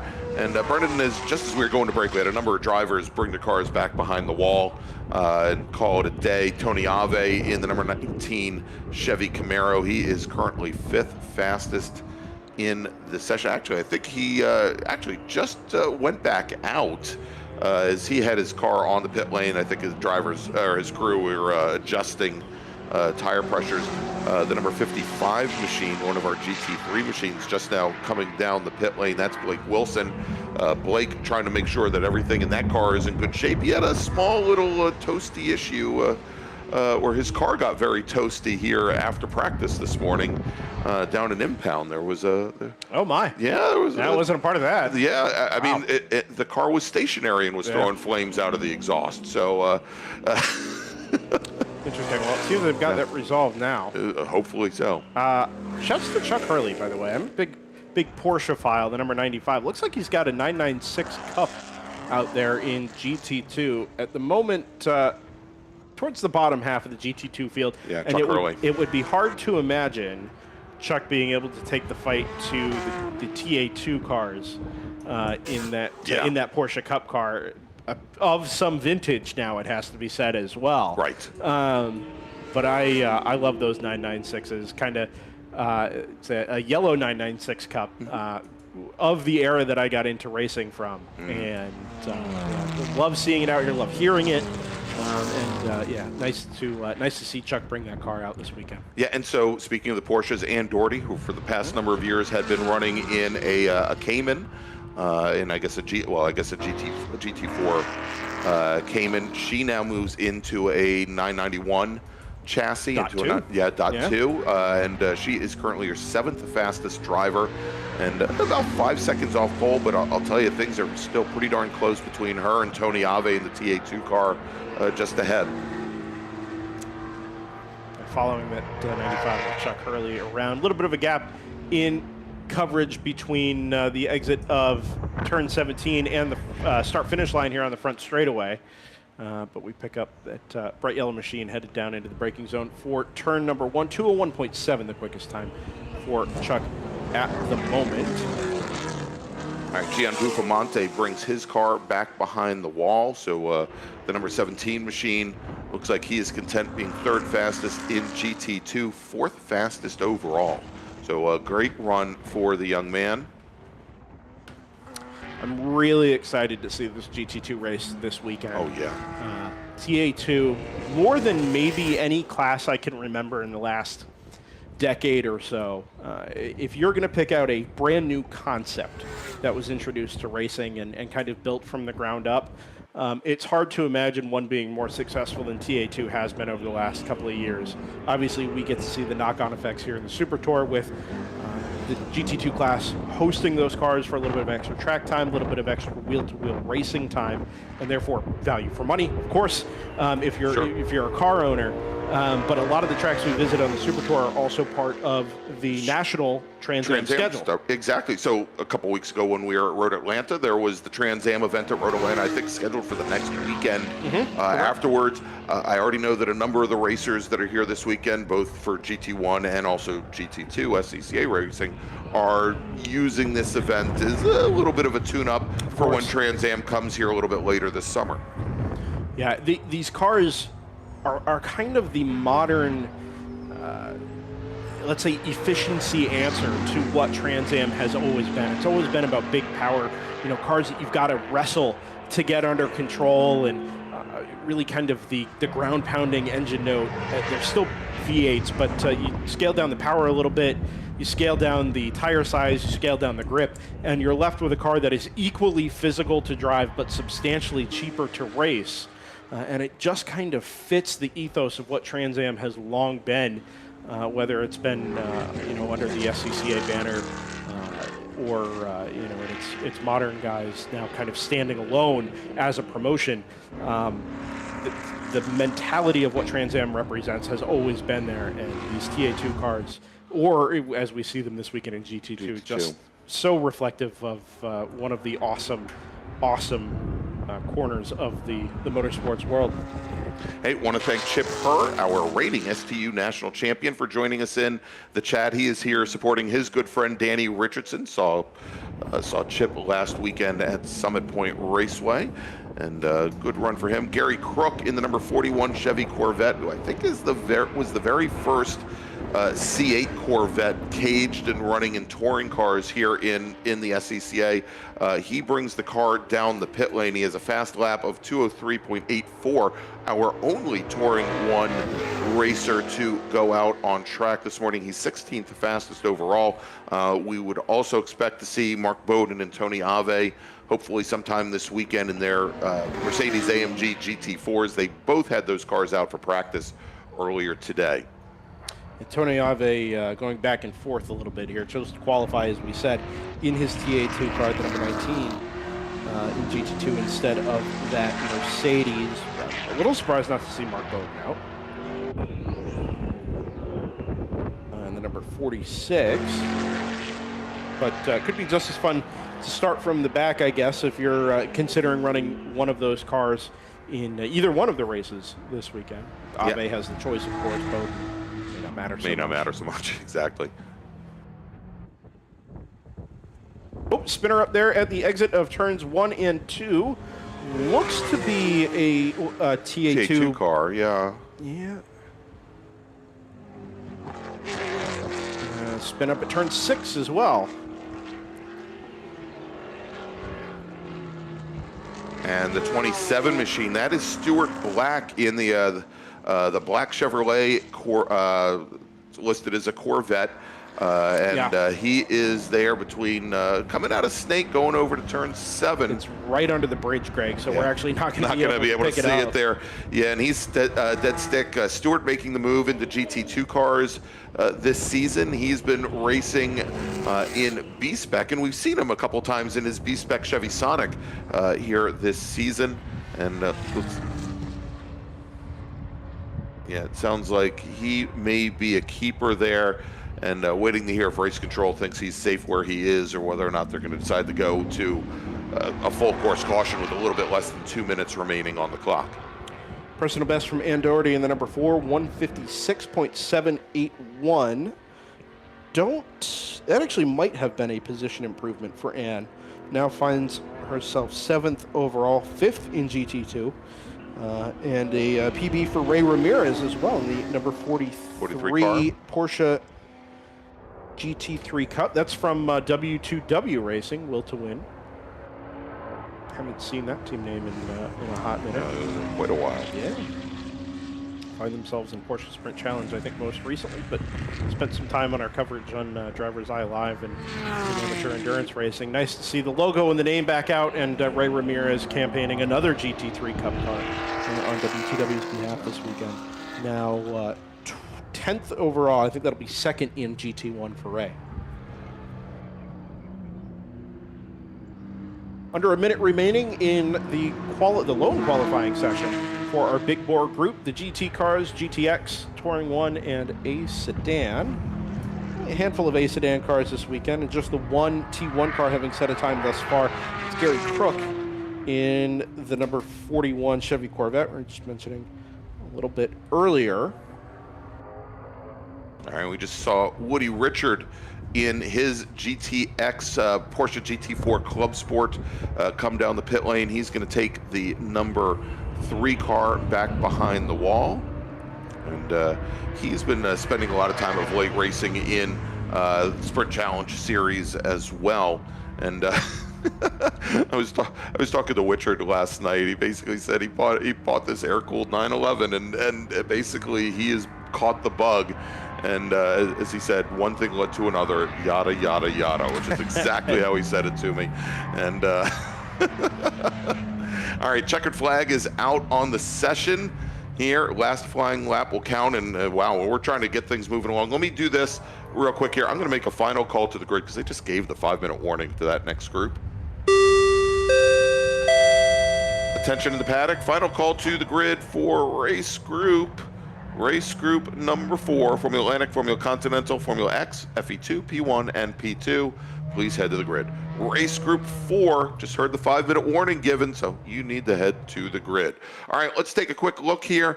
Our top 4 racers, going to be our top 4, or top 2 rows altogether. Michael McAleenan in his GT1 Lamborghini Huracan GT3 Evo. He is scheduled to be your provisional pole sitter. Austin Jers in the number 131 TA2 or GT2 Chevy Camaro, scheduled to start to McAleenan's left on the front row. Barry Bowes in his GT2 Ford Mustang, 3rd fastest. Gian Buffalmonte, 4th fastest. And if we break things down by class, we'll start with GT1. Michael McAleenan with an 8-second plus advantage over Ray Ramirez's Porsche 911 Cup car.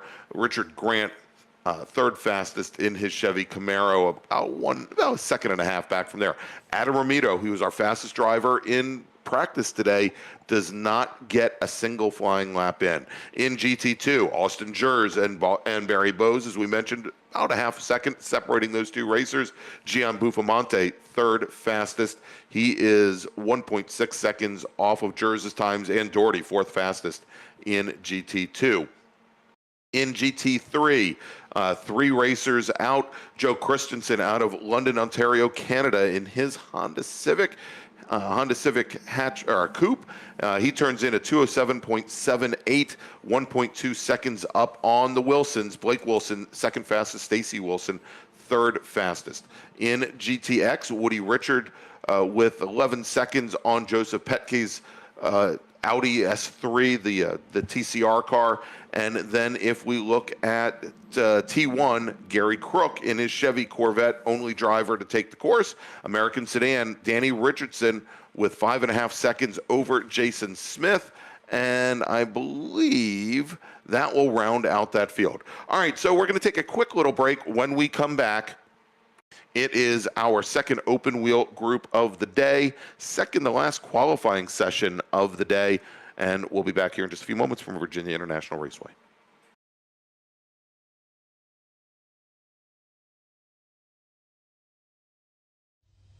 My customer experience with Mazda has been absolutely fantastic. I'm probably not the richest person out here, and they're extremely reasonably priced, and you can buy parts easily, and it's a class that fits both what I want from a racing standpoint and what I can afford. We got into Mazdas largely just because it's a fantastic platform, and Mazda Motorsports has some of the best support for the grassroots racer in parts and technical advice and everything else, so they make it easy for us to run these cars.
And welcome back to VIRginia International Raceway, everybody, in the 2024 Hoosier Racing Tire SCCA Super Tour. I'm Gregg Ginsberg along with Brendan Kaz-American. We've got 2 more qualifying sessions left for you here this afternoon.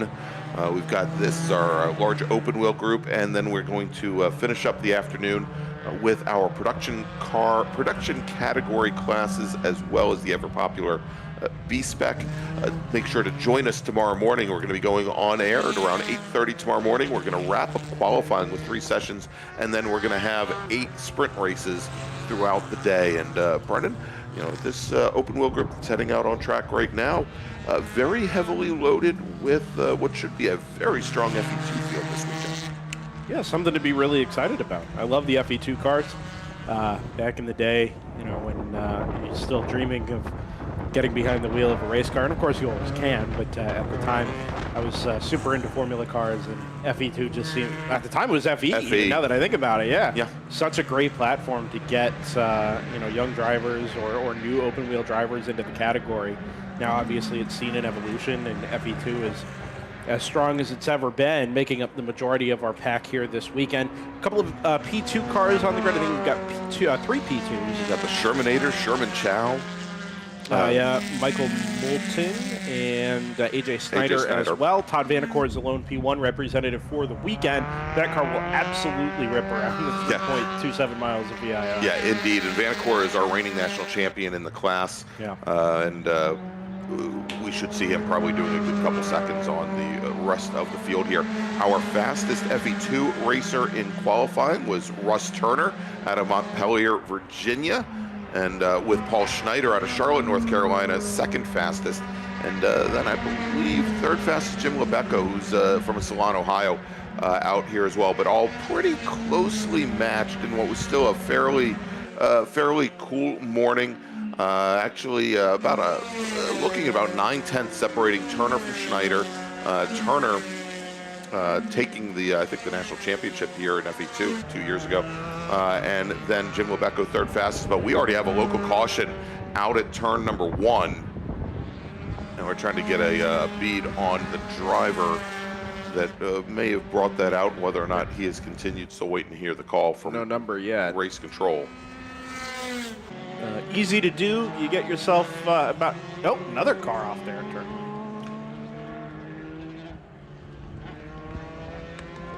Six, 7. And 1-6. Yeah, Jonathan Weishaupt is in the 67. It sounded like the very first one, and then the 16 is Carl Wingo. So both FE2 cars, and as I was in the process of saying, very easy to do, especially in these cars. It takes a minute to get the tires up to temperature.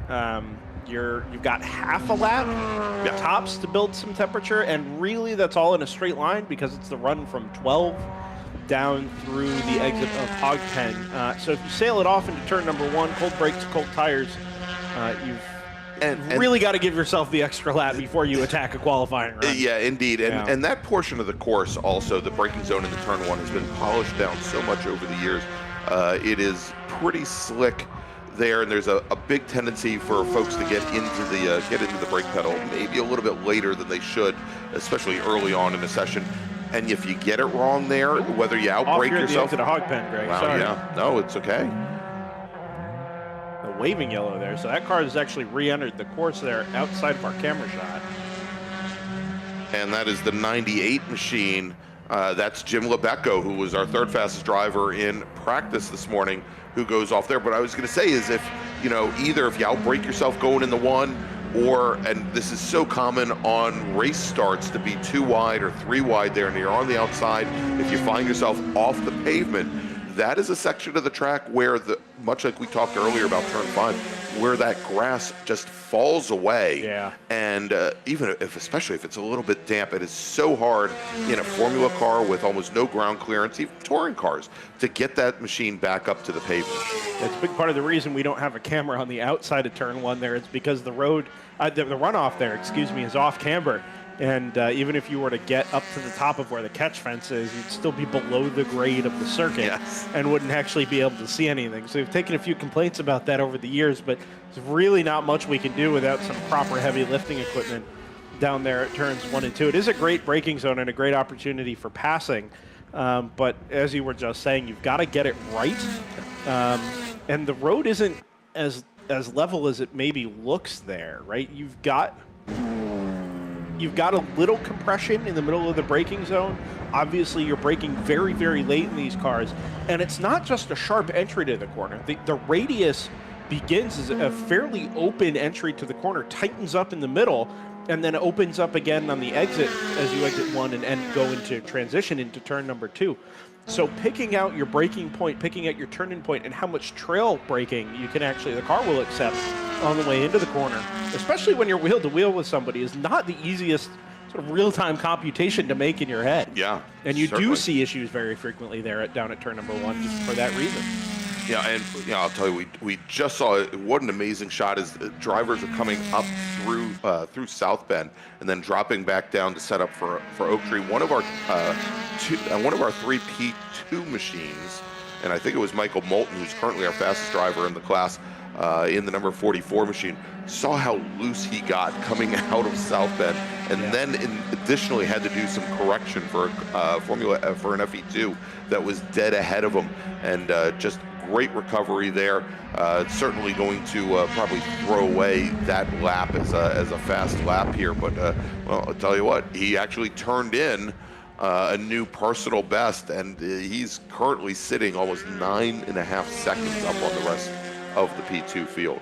I'm not an experienced racing driver in any category, but especially in open wheel cars, but turn 10 has got to be the scariest corner on this track.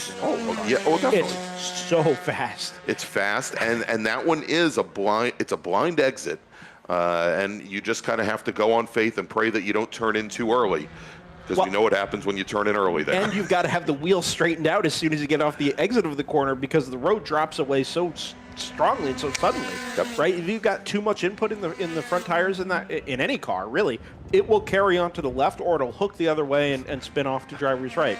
I was going to say, there's a reason why we've got so much grass area and we can see the walls right here, because it is far too common, and you can see it in the dirt there, how when cars run wide, the trajectories, there's so many people that end up in that tire wall all on our right. Yeah.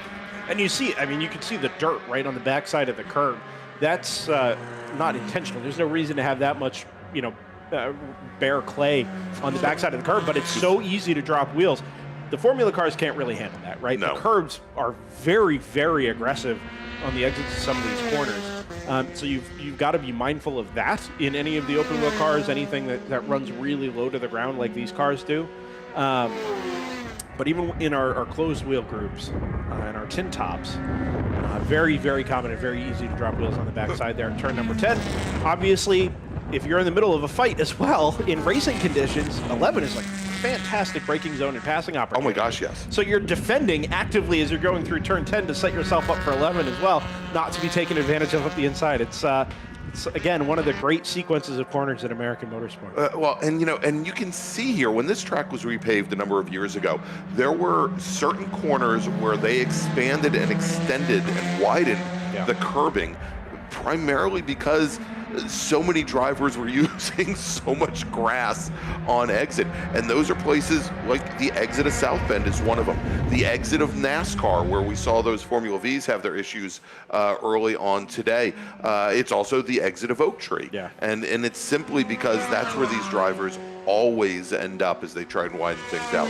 All right, as we now are just about 10 minutes into qualifying, and we see that's not Marshall Stocker. That is the 27 machine of Charlie Knoll coming down the pit lane for a crew to take a look at that car. He's currently running 12 in what is a 14-car FE2 field. Without question, the most colorful car in the field. It's primarily black and yellow through the rear half of the car, but the nose cone is red and blue, which suggests to me that'll be a replacement or a loaned nose cone from a teammate, or maybe not a teammate, as the case may be.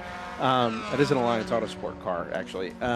But a little out of place there. The Alliance crew taking a look now under the engine cover just behind the driver from the looks of things. All right, so in FE2 at the moment, Russ Turner is your provisional pole sitter in that class. He's got a full second now on Paul Schneider, which is about where they were when they finished up practice this morning. Jim Lebecco, 2/10 back from there. Marshall Stocker, fourth fastest. He is now about 3 seconds off of Lebeco's times, 4.3 seconds off of Russ Turner's, and then Sam Harrington, who is about 4.5 seconds off of the provisional pole in FE2. In Formula Atlanta, actually, we did have one Formula Car driver go out. Yes, we did. And that is Tony Ave. He's got a Swift 016. Saw him last weekend at Summit Point Raceway. This car was, I'll say, problematic for him. Or either it was problematic or he was just doing some dialing in. He was running at one point about 6 or 7 seconds off of where we thought that car would slot in. He didn't have any other Formula Atlantic competition there, and seemed to be running out of top end on that fairly long front straight at Summit Point Raceway. But we've got it out here again, and he is currently running in the 47s, which, if you look at it, he's about 3 seconds up on our fastest FE2 drivers. I would expect him to maybe be a little bit closer to Todd Vanacore in the P1 machine. He is currently about 4 seconds off of Vanacore's P1 times. Russ Turner comes through again, 0.003 of a second slower than his provisional pole time. So consistency is key if you're Russ Turner in the number 32 FE2 entry. As you said, just about almost exactly a second in hand over the 73 of Paul Schneider. Now, I think the moment we've got Michael Moulton in the number 44 P2 car that's kind of splitting the lead trio away from the rest of the FE2 pack. Right. I think we'd anticipate a split start tomorrow with the Formula cars and the P1 entry of Todd Vanacore at the top. If not two pace cars, then at least a gap there. A gap for the FE2 machines. Yeah, you'd hope so. Again, really excited to watch these FE2 cars race when we go green tomorrow. It'll be just after lunch. It'll be our first race after lunch. 1:15 is the tentatively scheduled green flag, or roll-off time, excuse me.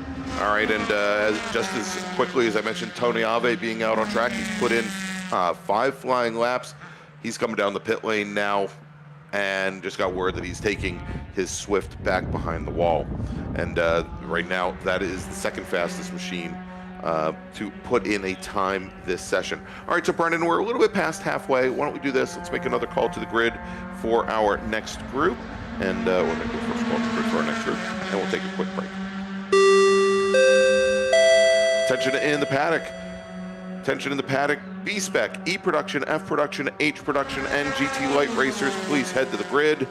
E-Production, F-Production, H-Production, GT Light, and B-Spec racers, please head to the grid for your qualifying session. All right, we're going to take a quick break. We'll be back in a few moments. Hoosier Racing Tire is proud to be the presenting sponsor of SCCA Super Tour. Hoosier's mission is to be the dominant customer-driven provider of tires to race teams domestically and internationally. At Hoosier, we know that our success is dependent on how well we meet our customers' expectations by providing the safest, most reliable, high-quality race tires that put you in the winner's circle. For more information, see our trackside support personnel or the local Hoosier Racing Tire dealer near you, or contact us at HoosierTire.com. Hoosier Racing Tires, truly tires designed for champions. Mazza Vineyards is the exclusive sparkling wine for podium celebrations at the Hoosier Racing Tire SCCA Super Tour, SCCA Runoffs, and Tire Rack SCCA Pro Solo. Celebrate your racing weekend with Mazza Vineyards and learn more at enjoymazza.com. Tire Rack was established over 40 years ago by an SCCA member with a passion to find the right tires, wheels, and now brakes and suspension products for racers and enthusiasts on both street and track. As official tire retailer of SCCA since 1995 and sponsor of the Runoffs Pole Award, along with the National Solo Program, Time Trial Nationals, and National Tour and Track Night in America, Tire Rack is proud to support the SCCA and its members as they go have fun with cars. As the official fuel partner, Sunoco has been helping the SCCA and their drivers perform at their peak since 2001. Mile after mile, race after race, Sunoco has trusted the fuel over 50 racing bodies, including the SCCA, SCCA Pro Racing, Trans Am, NHRA, and NASCAR. As the largest manufacturer of race fuels, they're passionate about helping drivers and teams take the lead. To find race gas near you, visit SunocoRacefuels.com or call Sunoco at 800-RACE-GAS. Bravo Trailers is the exclusive trailer partner of the SCCA. Owned by longtime SCCA racers, Bravo Trailers work better, load easier, and tow better because we build them with racers in mind. Visit BravoTrailers.com to see your new trailer in aluminum or steel. If you like what you see today, become part of the action by joining the Sports Car Club of America. Whether you want to drive, flag, organize, officiate, have fun with cars, or meet 65,000 enthusiast friends, SCCA offers plenty to feed your motorsports obsession. Ask someone trackside about how to get involved or visit SCCA.com for more information. Welcome back, everybody, to Danville, Virginia, Alton, Virginia, and VIRginia International Raceway for the 2024 Hoosier Racing Tire SCCA Super Tour. I'm Gregg Ginsberg, along with Brendan Kazmarek, and we are counting down the moments here in our Formula Car and Prototype Car qualifying session, where we have just under 10 minutes, actually less than 10 minutes remaining, I think, here. About 7.5 minutes remaining. But before we start talking about what's going on the track, I have a quick call that we need to make. Tension in the paddock, tension in the paddock with Gary Crook, driver of the Touring One, number 41 Corvette. Please report to the race director. Gary Crook, driver of Touring One, number 41. Please report to the race director. All right, so the couple of machines having some issues here, Brendan. Coming down the pit lane, we saw the Alliance Autosport car that was just here a few moments ago. That he made another very slow saunter into the pit lane. He did. Last time they were looking at the rear of the car. Now they took the nose cone panel off, so not the front wing cone, but the panel that covers, I guess you'd call it a shock cover. Yeah. In most references, had that off the car, and now they do pull the rear engine cover off once again. And we'll take a look. Not under the hood. I don't know what you call it. There's nothing clever there, but some continuing issues on that. Don't look to me for anything clever. All right. I'm not sure who we call for that, actually. Yeah. Not sure Brian's the answer either. We're all about self-deprecation here. All right, so let's quickly take a look here. Of course, Todd Vanacore, and actually seeing, looks like the 32 of Russ Turner coming down the pit lane at the speed he's going. Looks like he is probably rejoining traffic at the moment. Russ Turner, currently your provisional pole sitter in FE2, third fastest driver overall, with a qualifying time of 150.736. That's almost 1.1 seconds up on the rest of the FE2 field. He's going out for more. I was curious as to why he might be headed back out there. You think 1.1 seconds is plenty. I haven't seen anybody else come in and make any adjustments or anything of that sort that you would expect your competitors to all of a sudden pick up a huge gob of time like that. But maybe felt something with the conditions. These are fairly similar conditions to what we're going to have tomorrow when we go racing after lunch. So maybe just a little bit of a tweak there for Russ Turner. Spinner down at the bottom of turn 17 on our last camera. It'll be and it's continued now. And I'm fairly certain that that's the 16 of Carl Wingo, who went off, currently running 19th overall and 14th in Formula Enterprises 2. And he has now continued. Had a rough ride down through the roller coaster, apparently. Yeah, there's no smooth ride through the roller coaster. No. That's why it's a roller coaster.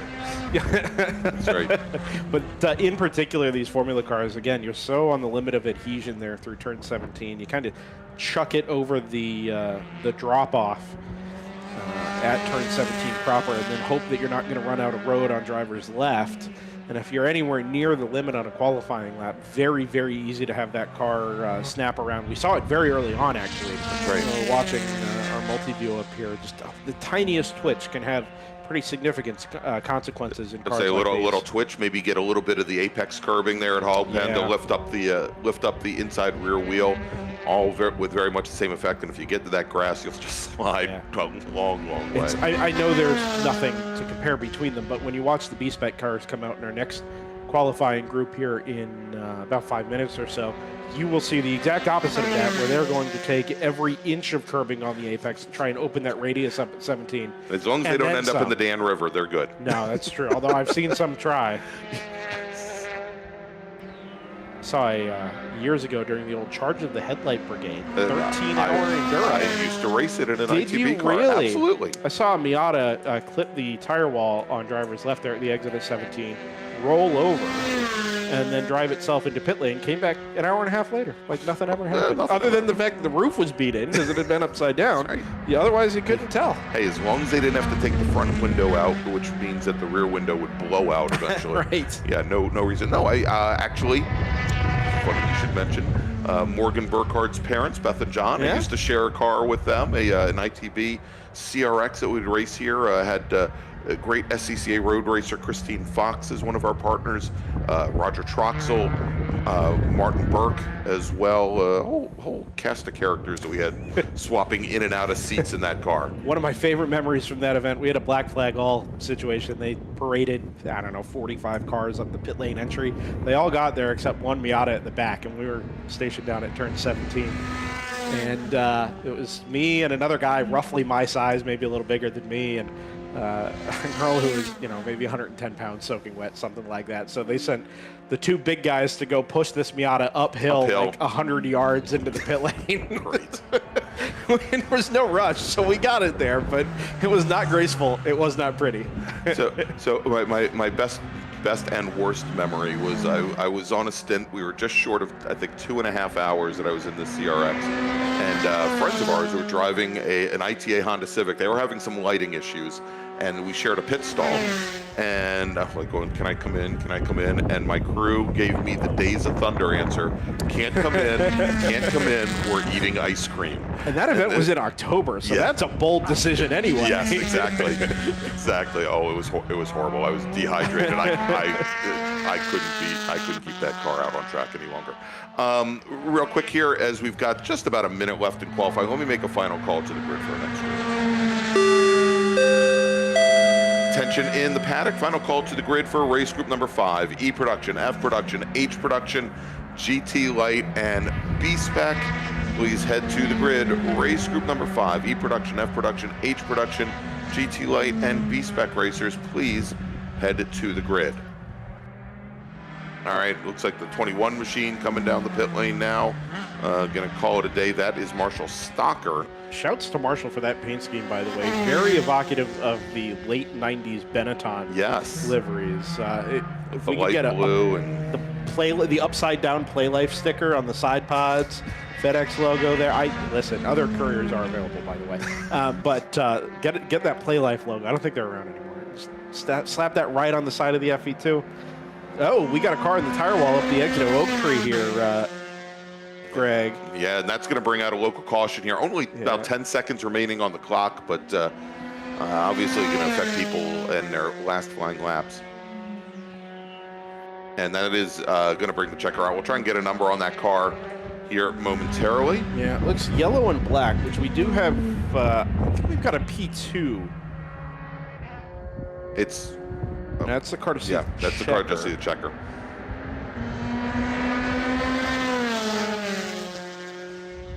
.145, which is Brian Yates out of Kernersville, North Carolina. Yep. Just nosed into the tires. We heard from producer Ryan Bauer. The quarter marshal that we were saying that car drove off, and once you're up in that grass there's not a whole lot of runoff, and it's very, very rough. It is. A lot of ruts on the outside there, and in a Formula car, as soon as the car bottoms out, you're just even at 40 miles an hour, there's nothing you can do. Yeah, the wheels aren't making that much, doing that much for you. They're certainly not going to have any real steering input of consequence to keep you off of that wall. And now there was also at one point there was a gravel trap out there as well, and same deal. If you hit the gravel trap, that car is just going to slide along to the wall over there, as we see drivers trying to avoid. All right, so that obviously is going to wrap up the session, and again, with that local caution there, I don't expect that we're going to see any more fast laps. I'll tell you one that we did see on his very last flying lap. Todd Vanacore brought his provisional pole time down to a 1:42.464, and again, that will put him on the inside of row number 1, and I'm just looking to see what the track record here is in prototype 1. Is a 1:43.498 set by Todd Slusher back in 2019. Tony Ave in his Atlantic with a time of 1:47.270 will start to Vanacore's left on the front row, and then we'll have to see if we get that split start in this group. But Russ Turner, third fastest driver in his Formula Enterprises 2 with a 1:50.555. Paul Schneider at a 1:51.784. Turner did improve by going back out, by the way. It was only about a quarter of a second, and he was already on the provisional pole anyway, so it didn't really matter much, but he did end up finding some time. So whatever, maybe a little setup tweak there, or air pressure or tire pressure tweak, whatever the situation was, it did pay off for Russ Turner. Yeah, and he qualifies 1.2, almost a quarter of a second faster than Paul Schneider out of Charlotte, North Carolina. Jim Lebecco, third fastest. Marshall Stocker, fourth fastest there. Michael Moulton, who is our prototype 2 pole sitter, seventh fastest in the session. And then we've got AJ Snyder, 16th fastest. Sherman Chow, 18th fastest. A little surprising there at the pace of those two prototype 2 machines. All right, so we're going to take a quick break. We'll be back. We have just one more qualifying session remaining. It's our production category drivers, the smallest of our GT classes, GT Light, as well as B-Spec. We'll be back here from VIRginia International Raceway in just a few moments.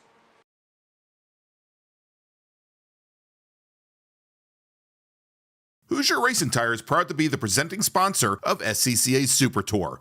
Hoosier's mission is to be the dominant customer-driven provider of tires to race teams domestically and internationally. At Hoosier, we know that our success is dependent on how well we meet our customers' expectations by providing the safest, most reliable, high-quality race tires that put you in the winner's circle. For more information, see our trackside support personnel or the local Hoosier Racing Tire dealer near you, or contact us at HoosierTire.com. Hoosier Racing Tires, truly tires designed for champions.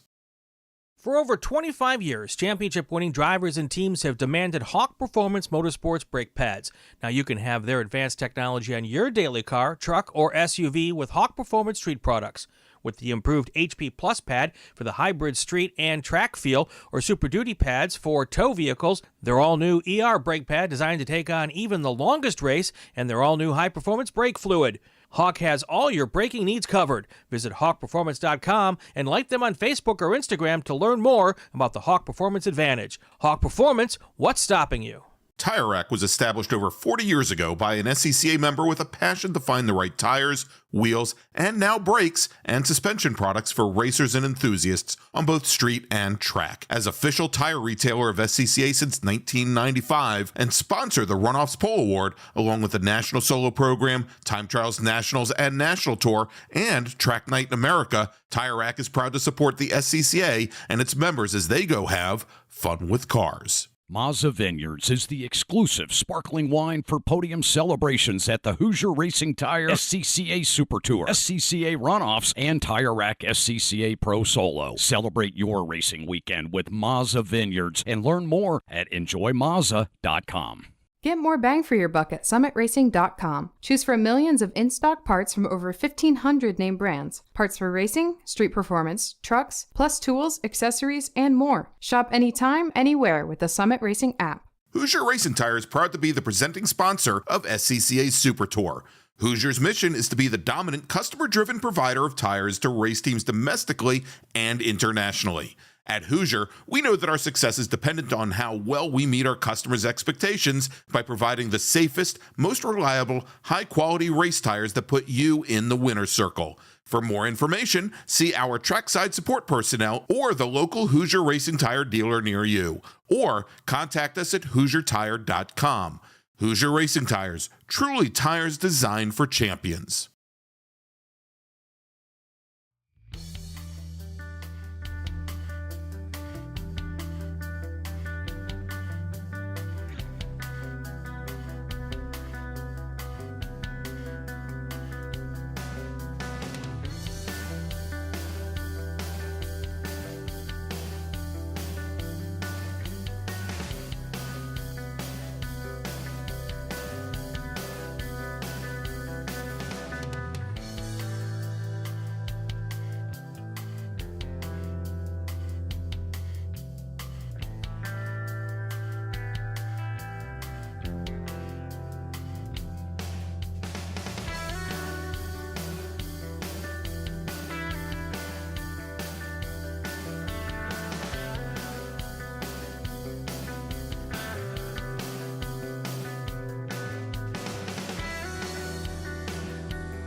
And welcome back, everybody, to Virginia International Raceway for the 2024 Hoosier Racing Tire SCCA Super Tour. It's day 1 of 3, and we're getting ready to wrap things up here for the day. We've got our last qualifying session on track. I'm Gregg Ginsberg, along with Brendan Kazmarek, and as you can see here, cars now on their outlap. Our production car classes, E production, S production, and H production. Our GT light entries, as well as B spec, here out on course for a 25-minute qualifying session. All correct, Mr. Ginsberg. If I got that wrong, I'm certainly in the wrong business. 100% no notes. Yes.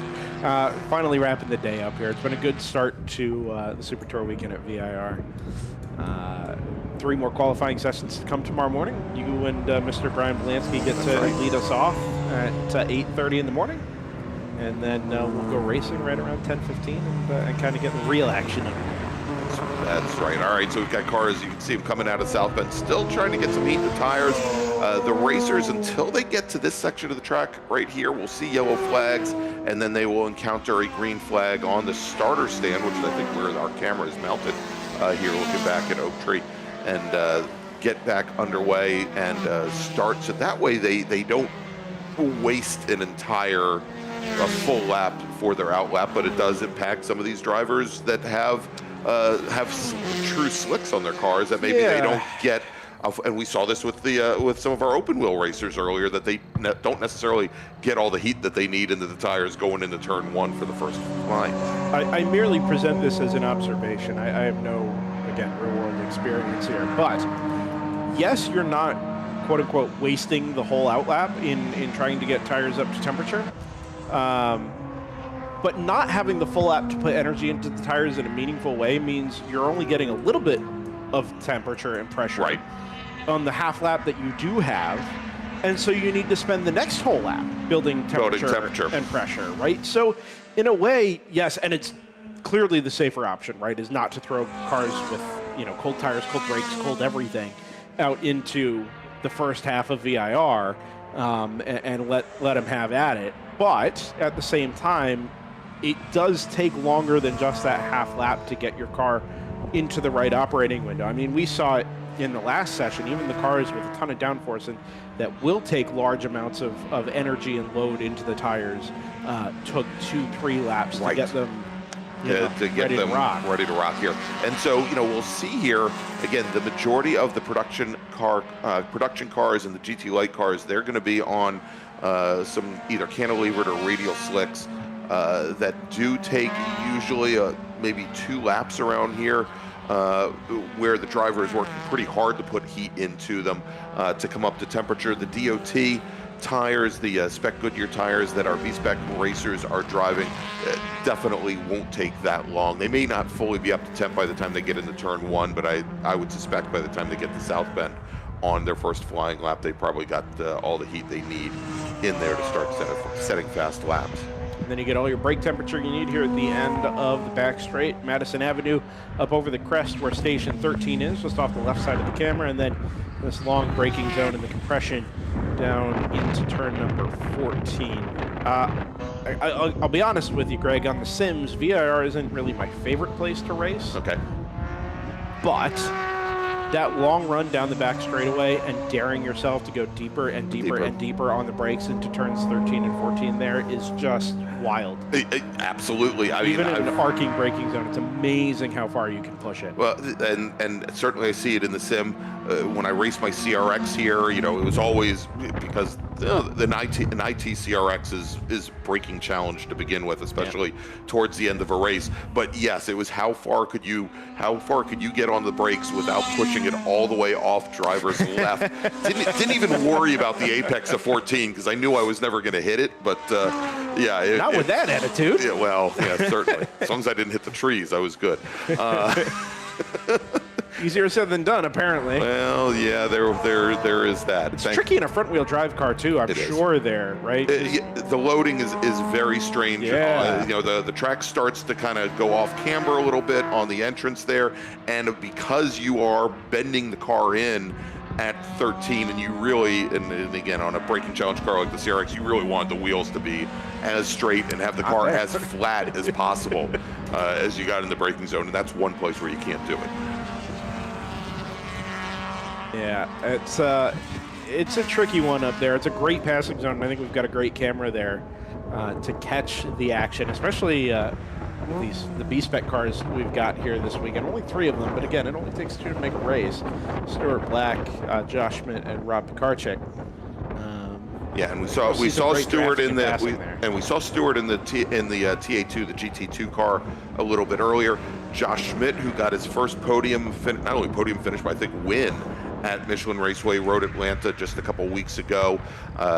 Interesting story with him. He's had tons of engineering experience. Lives in Kannapolis, and as we all know what is around that Kannapolis and Charlotte area. Is there anybody famous from Kannapolis? Yeah, maybe a few folks. Huh. And he moved over and has built many of the roll cages in the B-Spec cars in particular. Yeah. I know most of David Daugherty's B-Spec championship cars all came out of Josh's shop, and in the last 2 years, Josh put himself behind the wheel. Had a great qualifying for the runoffs this past year, and had some issues. Car got very loose, I think, on the very first lap. But we'll see how things do. And the Pekarczyk car, that number 99 car, has got a heck of a provenance to it. That is the car that Brian Price won what was then Pirelli World Challenge, the TCB Championship. I think it was in 2015 when he won in that car, and Rob's been racing this same chassis now for I think the last 6 or 7 years. Top of the timing sheets right now, John Hainsworth in the number 95 E-Production Mazda RX-7 out of Vineland, New Jersey, with 2 seconds in hand over the Caterham of Norton. 50, Peter Norton. Yeah, that's a big surprise there. Hainsworth had a very strong qualifying week at the runoffs this past year. I don't think things worked out for him the way he expected in that open top Mazda RX-7. And we've got a local caution over at left hook. Yeah, actually, I think we can pick it up on our third camera here, just off to driver's right. Yeah, the blue Toyota Tercel. That is Graham Fuller. He's your reigning national champion in GT Light. Picked up that car just a week, actually about a month before the runoffs, and he had some mechanical issues at Summit Point last week. Had to retire early during the Saturday sprint race, did not make it out for the Sunday feature race, and this may be maybe something related to that. Yeah, so that car came by start-finish here. I thought it was slow and low on revs. Yeah. And it came across the timing stripe, did a 2:12.7, and I thought nothing of it. I thought, oh, well, it's just how that car sounds, I guess. And next thing we know, obviously, 3 corners later, it's parked up on the right side, runoff there at turn 4. All right, we just had Ben Gloka in the 131 Acura Integra, the F production car, come down the pit lane. He's currently sitting 4th in F production, but we are going to a full course caution here at VIRginia International Raceway, and so not going to be much of an opportunity for Ben to move up through the F production order there in the 4-car field. We'll see how things play out here as we now have just about 14 minutes remaining in the session. Let's do this, Brendan, as long as we're under full course caution now, let's go take our break, and when we come back, hopefully we'll be back to green flag racing here at VIRginia International Raceway.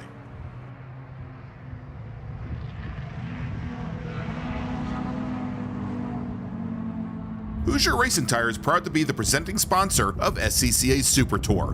Hoosier's mission is to be the dominant customer-driven provider of tires to race teams domestically and internationally. At Hoosier, we know that our success is dependent on how well we meet our customers' expectations by providing the safest, most reliable, high-quality race tires that put you in the winner's circle. For more information, see our trackside support personnel or the local Hoosier Racing Tire dealer near you, or contact us at HoosierTire.com. Hoosier Racing Tires, truly tires designed for champions. Hagerty is the official and exclusive insurance partner for SCCA and provides affordable off-track insurance protection for motorsports vehicles while in the paddock, in transit, in storage, and at the shop. Hagerty also provides guaranteed value coverage and even has protection for your trailer. Did you know that SCCA members can save 5% on insurance through Hagerty? Hagerty, let's drive together. Learn more at Hagerty.com. Get more bang for your buck at summitracing.com. Choose from millions of in-stock parts from over 1,500 name brands. Parts for racing, street performance, trucks, plus tools, accessories, and more. Shop anytime, anywhere with the Summit Racing app. As the official fuel partner, Sunoco has been helping the SCCA and their drivers perform at their peak since 2001. Mile after mile, race after race, Sunoco has trusted the fuel over 50 racing bodies, including the SCCA, SCCA Pro Racing, Trans Am, NHRA, and NASCAR. As the largest manufacturer of race fuels, they're passionate about helping drivers and teams take the lead. To find race gas near you, visit SunocoRacefuels.com or call Sunoco at 800-RACE-GAS. For over 25 years, championship-winning drivers and teams have demanded Hawk Performance Motorsports brake pads. Now you can have their advanced technology on your daily car, truck, or SUV with Hawk Performance Street products. With the improved HP Plus pad for the hybrid street and track feel, or Super Duty pads for tow vehicles, their all-new ER brake pad designed to take on even the longest race, and their all-new high-performance brake fluid. Hawk has all your braking needs covered. Visit hawkperformance.com and like them on Facebook or Instagram to learn more about the Hawk Performance Advantage. Hawk Performance, what's stopping you? If you like what you see today, become part of the action by joining the Sports Car Club of America. Whether you want to drive, flag, organize, officiate, have fun with cars, or meet 65,000 enthusiast friends, SCCA has plenty to feed your motorsport obsession. Ask someone trackside how to get involved or visit scca.com for more information.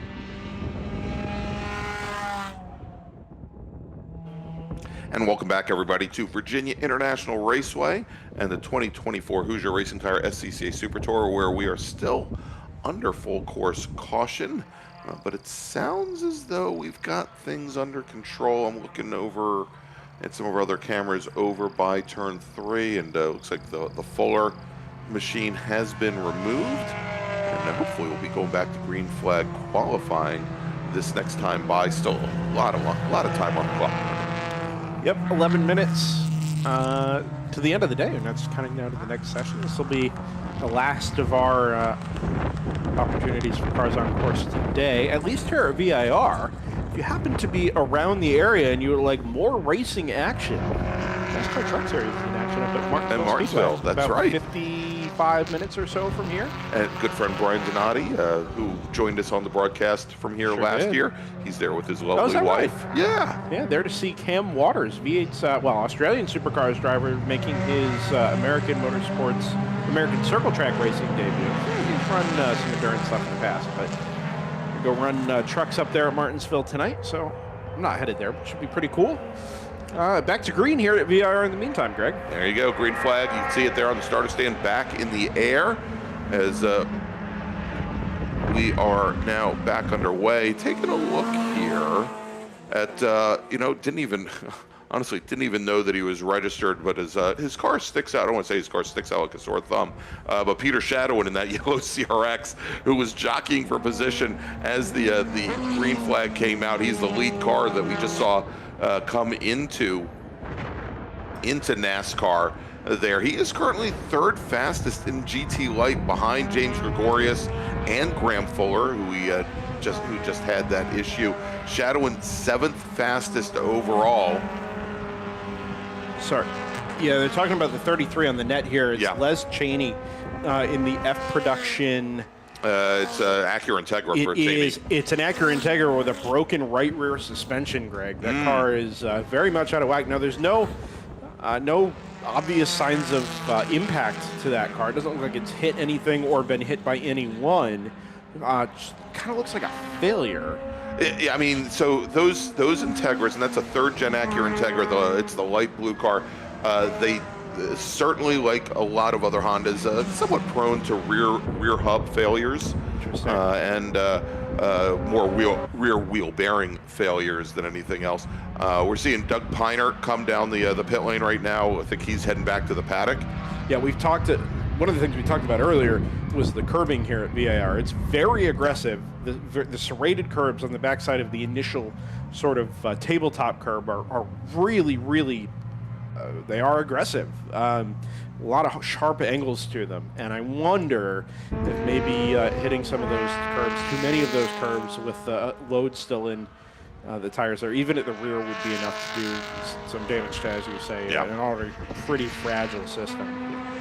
Back to the Peter Shadowin discussion, the number 72 has an opportunity here in GT Light with Graham Fuller having pulled off and been recovered from the outside of turn 4. Peter Shadowin only needs about 0.3 of a second to put himself up onto the front row relative to GTL, relative to James Gregorius. So theoretically, does have some clear track here and enough time to get some temperature back into the tires and to throw one down to start up alongside of James there. And that's the other thing. While it's only worth 2 positions in the overall, that 2 positions could be worth a few seconds if you find yourself caught up behind an F production or an E production that happens to be between you and your class leader. So yeah, certainly, this is worth the effort here. Yeah, or I was going to mention on the start there is he could find himself behind some H production cars here as well. Now Shadowin, of course, multi-time national champion here in that machine, and the interesting thing about it, for those of you who may have not been here for many of our Super Tour events, it's actually a rear-wheel drive car, not a front-wheel drive GT Light machine.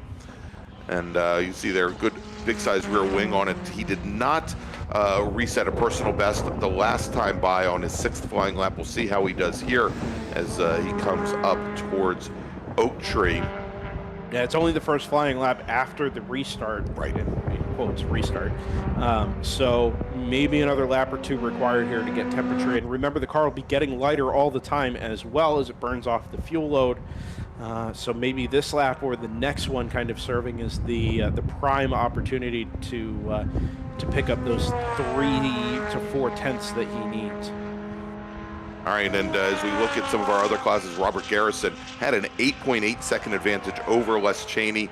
Tom Gahn, who's driving, I believe, what is essentially a Spec Miata in F production, our 3rd fastest driver in the class.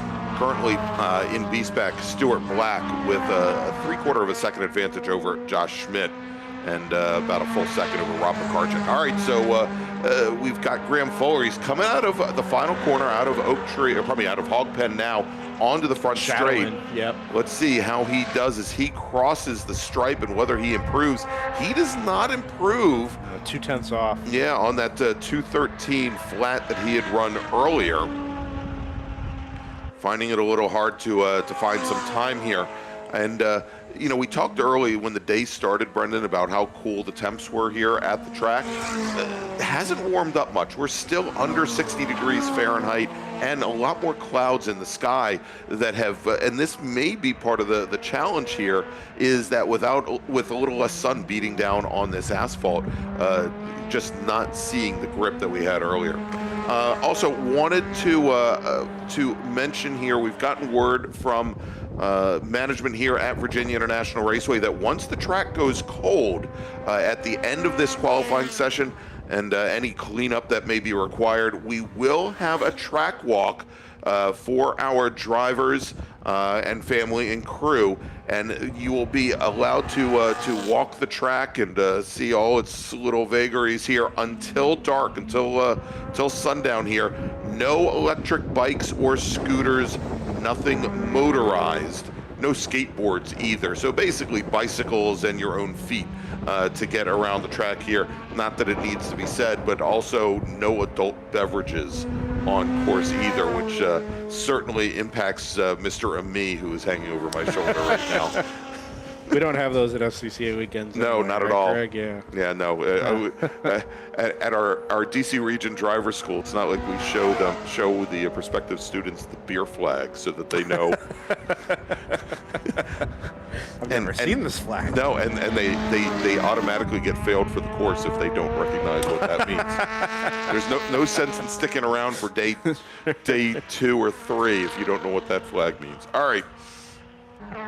So we've got about 3.5 minutes remaining in qualify, 3 3/4 minutes Steve Sargis, currently your provisional pole sitter in H production. He's got almost a 7-second advantage now over Vesa Silgren, who won the national championship here at Virginia International Raceway back in 2019. Michael Miller, another 3 seconds back from there. Andrew Wright in his Triumph Spitfire. It's Spitfire Day here at Virginia International Raceway. Is that because you're spitting fire, Greg? That is correct. Actually, well, actually, it's not necessarily Spitfire Day, but Andrew Wright also drives a GT2 Sunbeam Tiger. So that was and Andrew Wright currently sitting fourth in H production. We talked about E production earlier. Hainsworth, who's called it a session. He's our fastest driver in the group. Peter Norton, Doug Piner, with Bryce McGuire running out the top 4 there in F production. Robert Garrison, Les Cheney, Tom Gahn. And in B-Spec, it is still Stuart Black. His advantage over Josh Schmidt now, however, falling down to just about a half second, 5,500 separating the 2 Chevy Sonics. Looking forward to E-Production tomorrow as well. This race for Group 5 scheduled to kick off at 1:55 p.m. tomorrow. Again, invite you to be with us all the way through the morning and early afternoon for our first set of races. But the top 4 positions overall, all held by E-Production cars. Yes, okay, there's a couple of seconds between them all, but John Hainsworth, Peter Norton, Doug Piner, and Bryce McGuire, never know what circumstances are going to transpire as once the green flag drops. So definitely keep an eye on those top 4 cars, top 2 rows when we drop the green tomorrow afternoon for hopefully what should be some fairly exciting production class racing. Down in B-Spec, Stuart Black holding half a second in hand over Josh Schmidt, and another couple of tenths back to Rob Karchik at the bottom of the overall order. Oop. Long off and on there for not picking up the number as it comes under the south tower, but dropped all 4 on wheels off on the backside of the curb and pavement there at the exit of Oak Tree. Yeah, I think kept his foot in it. Yeah, I was going to say, I think that if we're talking about the dark blue Miata, I think that was the 37 of David Blaine, the GT Light machine out of Trent Woods, North Carolina. Yeah, blue and white. So I think you're right. Yeah. So so Blaine, it's easy to pick out because he's got the wing on the back. So that's the GT Light car. The blue and white Miata, that is Tom Gahn. That's who the it number. is. Yeah, that's the number 49 F production car. They're actually together on track. Exactly. As it turns out. That's why I was trying to car determine. without the wing is gone there. Is gone. Yeah, coming down through Hog Pen. And we saw Gahn last week at Summit Point Raceway. He had some mechanical issues earlier on in the weekend, got that car back underway. But again, that is, to my knowledge, it's essentially a spec Miata that he is running here in F production as well. Matter of fact, I think we saw that car out earlier today during the spec Miata qualifying. Yeah, it may not be the quickest car, but it will be reliable. So if you're out there, for track time, of course, right? It fits the rules to the letter. So you go take advantage of it given the opportunity, but also the chance to pick up some positions both Saturday and the longer race on Sunday, 14 laps, 35 minutes just through attrition. All right, so we just saw Peter Norton take the number 50 Caterham behind the wall. So he is resigned to starting second in E-production, running about 2 seconds off of John Hainsworth's times here, and I'm sure the long straightaway here at VIR and maybe the wind that we're seeing here today really hurts probably one of the least aerodynamic machines out in the field, at least in this group, as the checkered flag, the next driver that we see come down the pit lane should be receiving the checkered flag here. So So Hainsworth, Norton, as you mentioned, the 2 Z3s then of Doug Piner, longtime North Carolina region member, and he was actually the North Carolina region's newsletter publisher back in the 90s, that bright green BMW Z3. He told me that he has a nickname for the car. It's Buckshot, which Jones? Perhaps, but it has the car's a double zero. That's exactly why. Buckshot Jones and the Aquafresh toothpaste. There you go. Yeah, Busch Grand National car. That explains a lot. I knew my 1998 Busch Grand National knowledge was going to come in handy someday. I didn't think it would be today, but, you know. And that's what our viewers come here for, That's Brendan. right. At least they do on Fridays. That's exactly. For those of you that need your 1998 Busch Grand National Series knowledge sweetened a little bit, they all check in for the end of the day here. We could do podcasts, Mr. Ginsberg, whole podcasts. You know, I'm going to recommend that you do that with Bielanski instead of me. I think Bielanski's talents are better used elsewhere. In interviewing me about racing, I remember watching when I was 8 years old. Yeah. He's not going to get anybody anywhere, especially Brian. We'll call that podcast Inside the Busch Grand National Series 30 years ago. That's right. That's right. You can find it on all the popular platforms. Fortunately for all involved, Mr. Bielanski will be back on the second microphone come tomorrow morning. 8:30 is our Cars on Course time from VIR. And unfortunately for you, I will still be here. That's okay. All right, so checkered flag, as you can see there, is in the air, and it looks like Mr. Cheney's Integra is going to get the toe back to the paddock.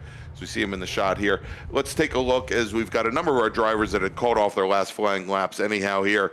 So Hainsworth, Norton, Piner, McGuire, they should be your front two rows here. And then we'll move over to GT Light, where James Gregorius just quietly put in fast laps, the Livonia, New York driver in that beautiful white and blue 09 first-gen Mazda RX-7. He turns in a 2:11.348. That's going to put him on the inside of row number 3. And he was 1.3 seconds up on Graham Fuller, who apparently has a car to repair tonight. And Peter Shadowin started to drop that his fast lap down. He ended up at a 2:12.815, 96 thousandths of a second off of Fuller's times. Chris Copley was our 4th fastest GT Light driver. In F production, Robert Garrison had 9 seconds on Les Cheney's Acura Integra, the Mazda Miata driver, turning into 2:12 flat. Then Cheney gone, and Ben Gloca, who was only able to eke out 2 laps in his 2nd-gen Acura Integra. If we look over at H Production, Steve Sargis, and this is probably the biggest surprise to me of the day, Sargis with 7 seconds on Vesa Solgren's Honda CRX. Michael Miller, 3rd fastest, and then Andrew Wright, and then finally in B-Spec, Stuart Black with a 0.3 of a second advantage over Josh Schmidt. Rob Bakarczyk, another 0.3 back from there. All right, so wrapping things up here, as we've mentioned, we are going to be back on air tomorrow morning, 8:30 a.m.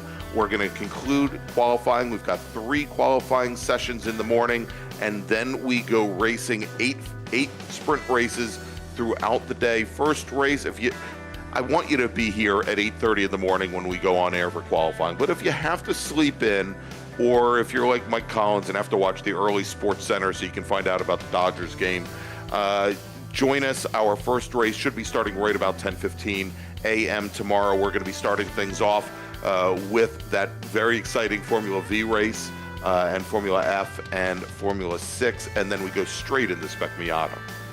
Yeah, can't waste any time tomorrow morning. Definitely recommend settling in. Enjoy the views from around VIRginia International Raceway. We'll be live right the way through the day. Something like 9 hours of coverage to come tomorrow. 25-minute races in the afternoon, late morning and early afternoon. Looking forward to another great day, Greg. All right, so for Brendan Kazmarek, for our wonderful director, Ryan Bauer, I'm Gregg Ginsberg, and we will see you tomorrow morning here on the SCCA official channel, brought to you by DriversEye Live. Have a wonderful evening, everybody.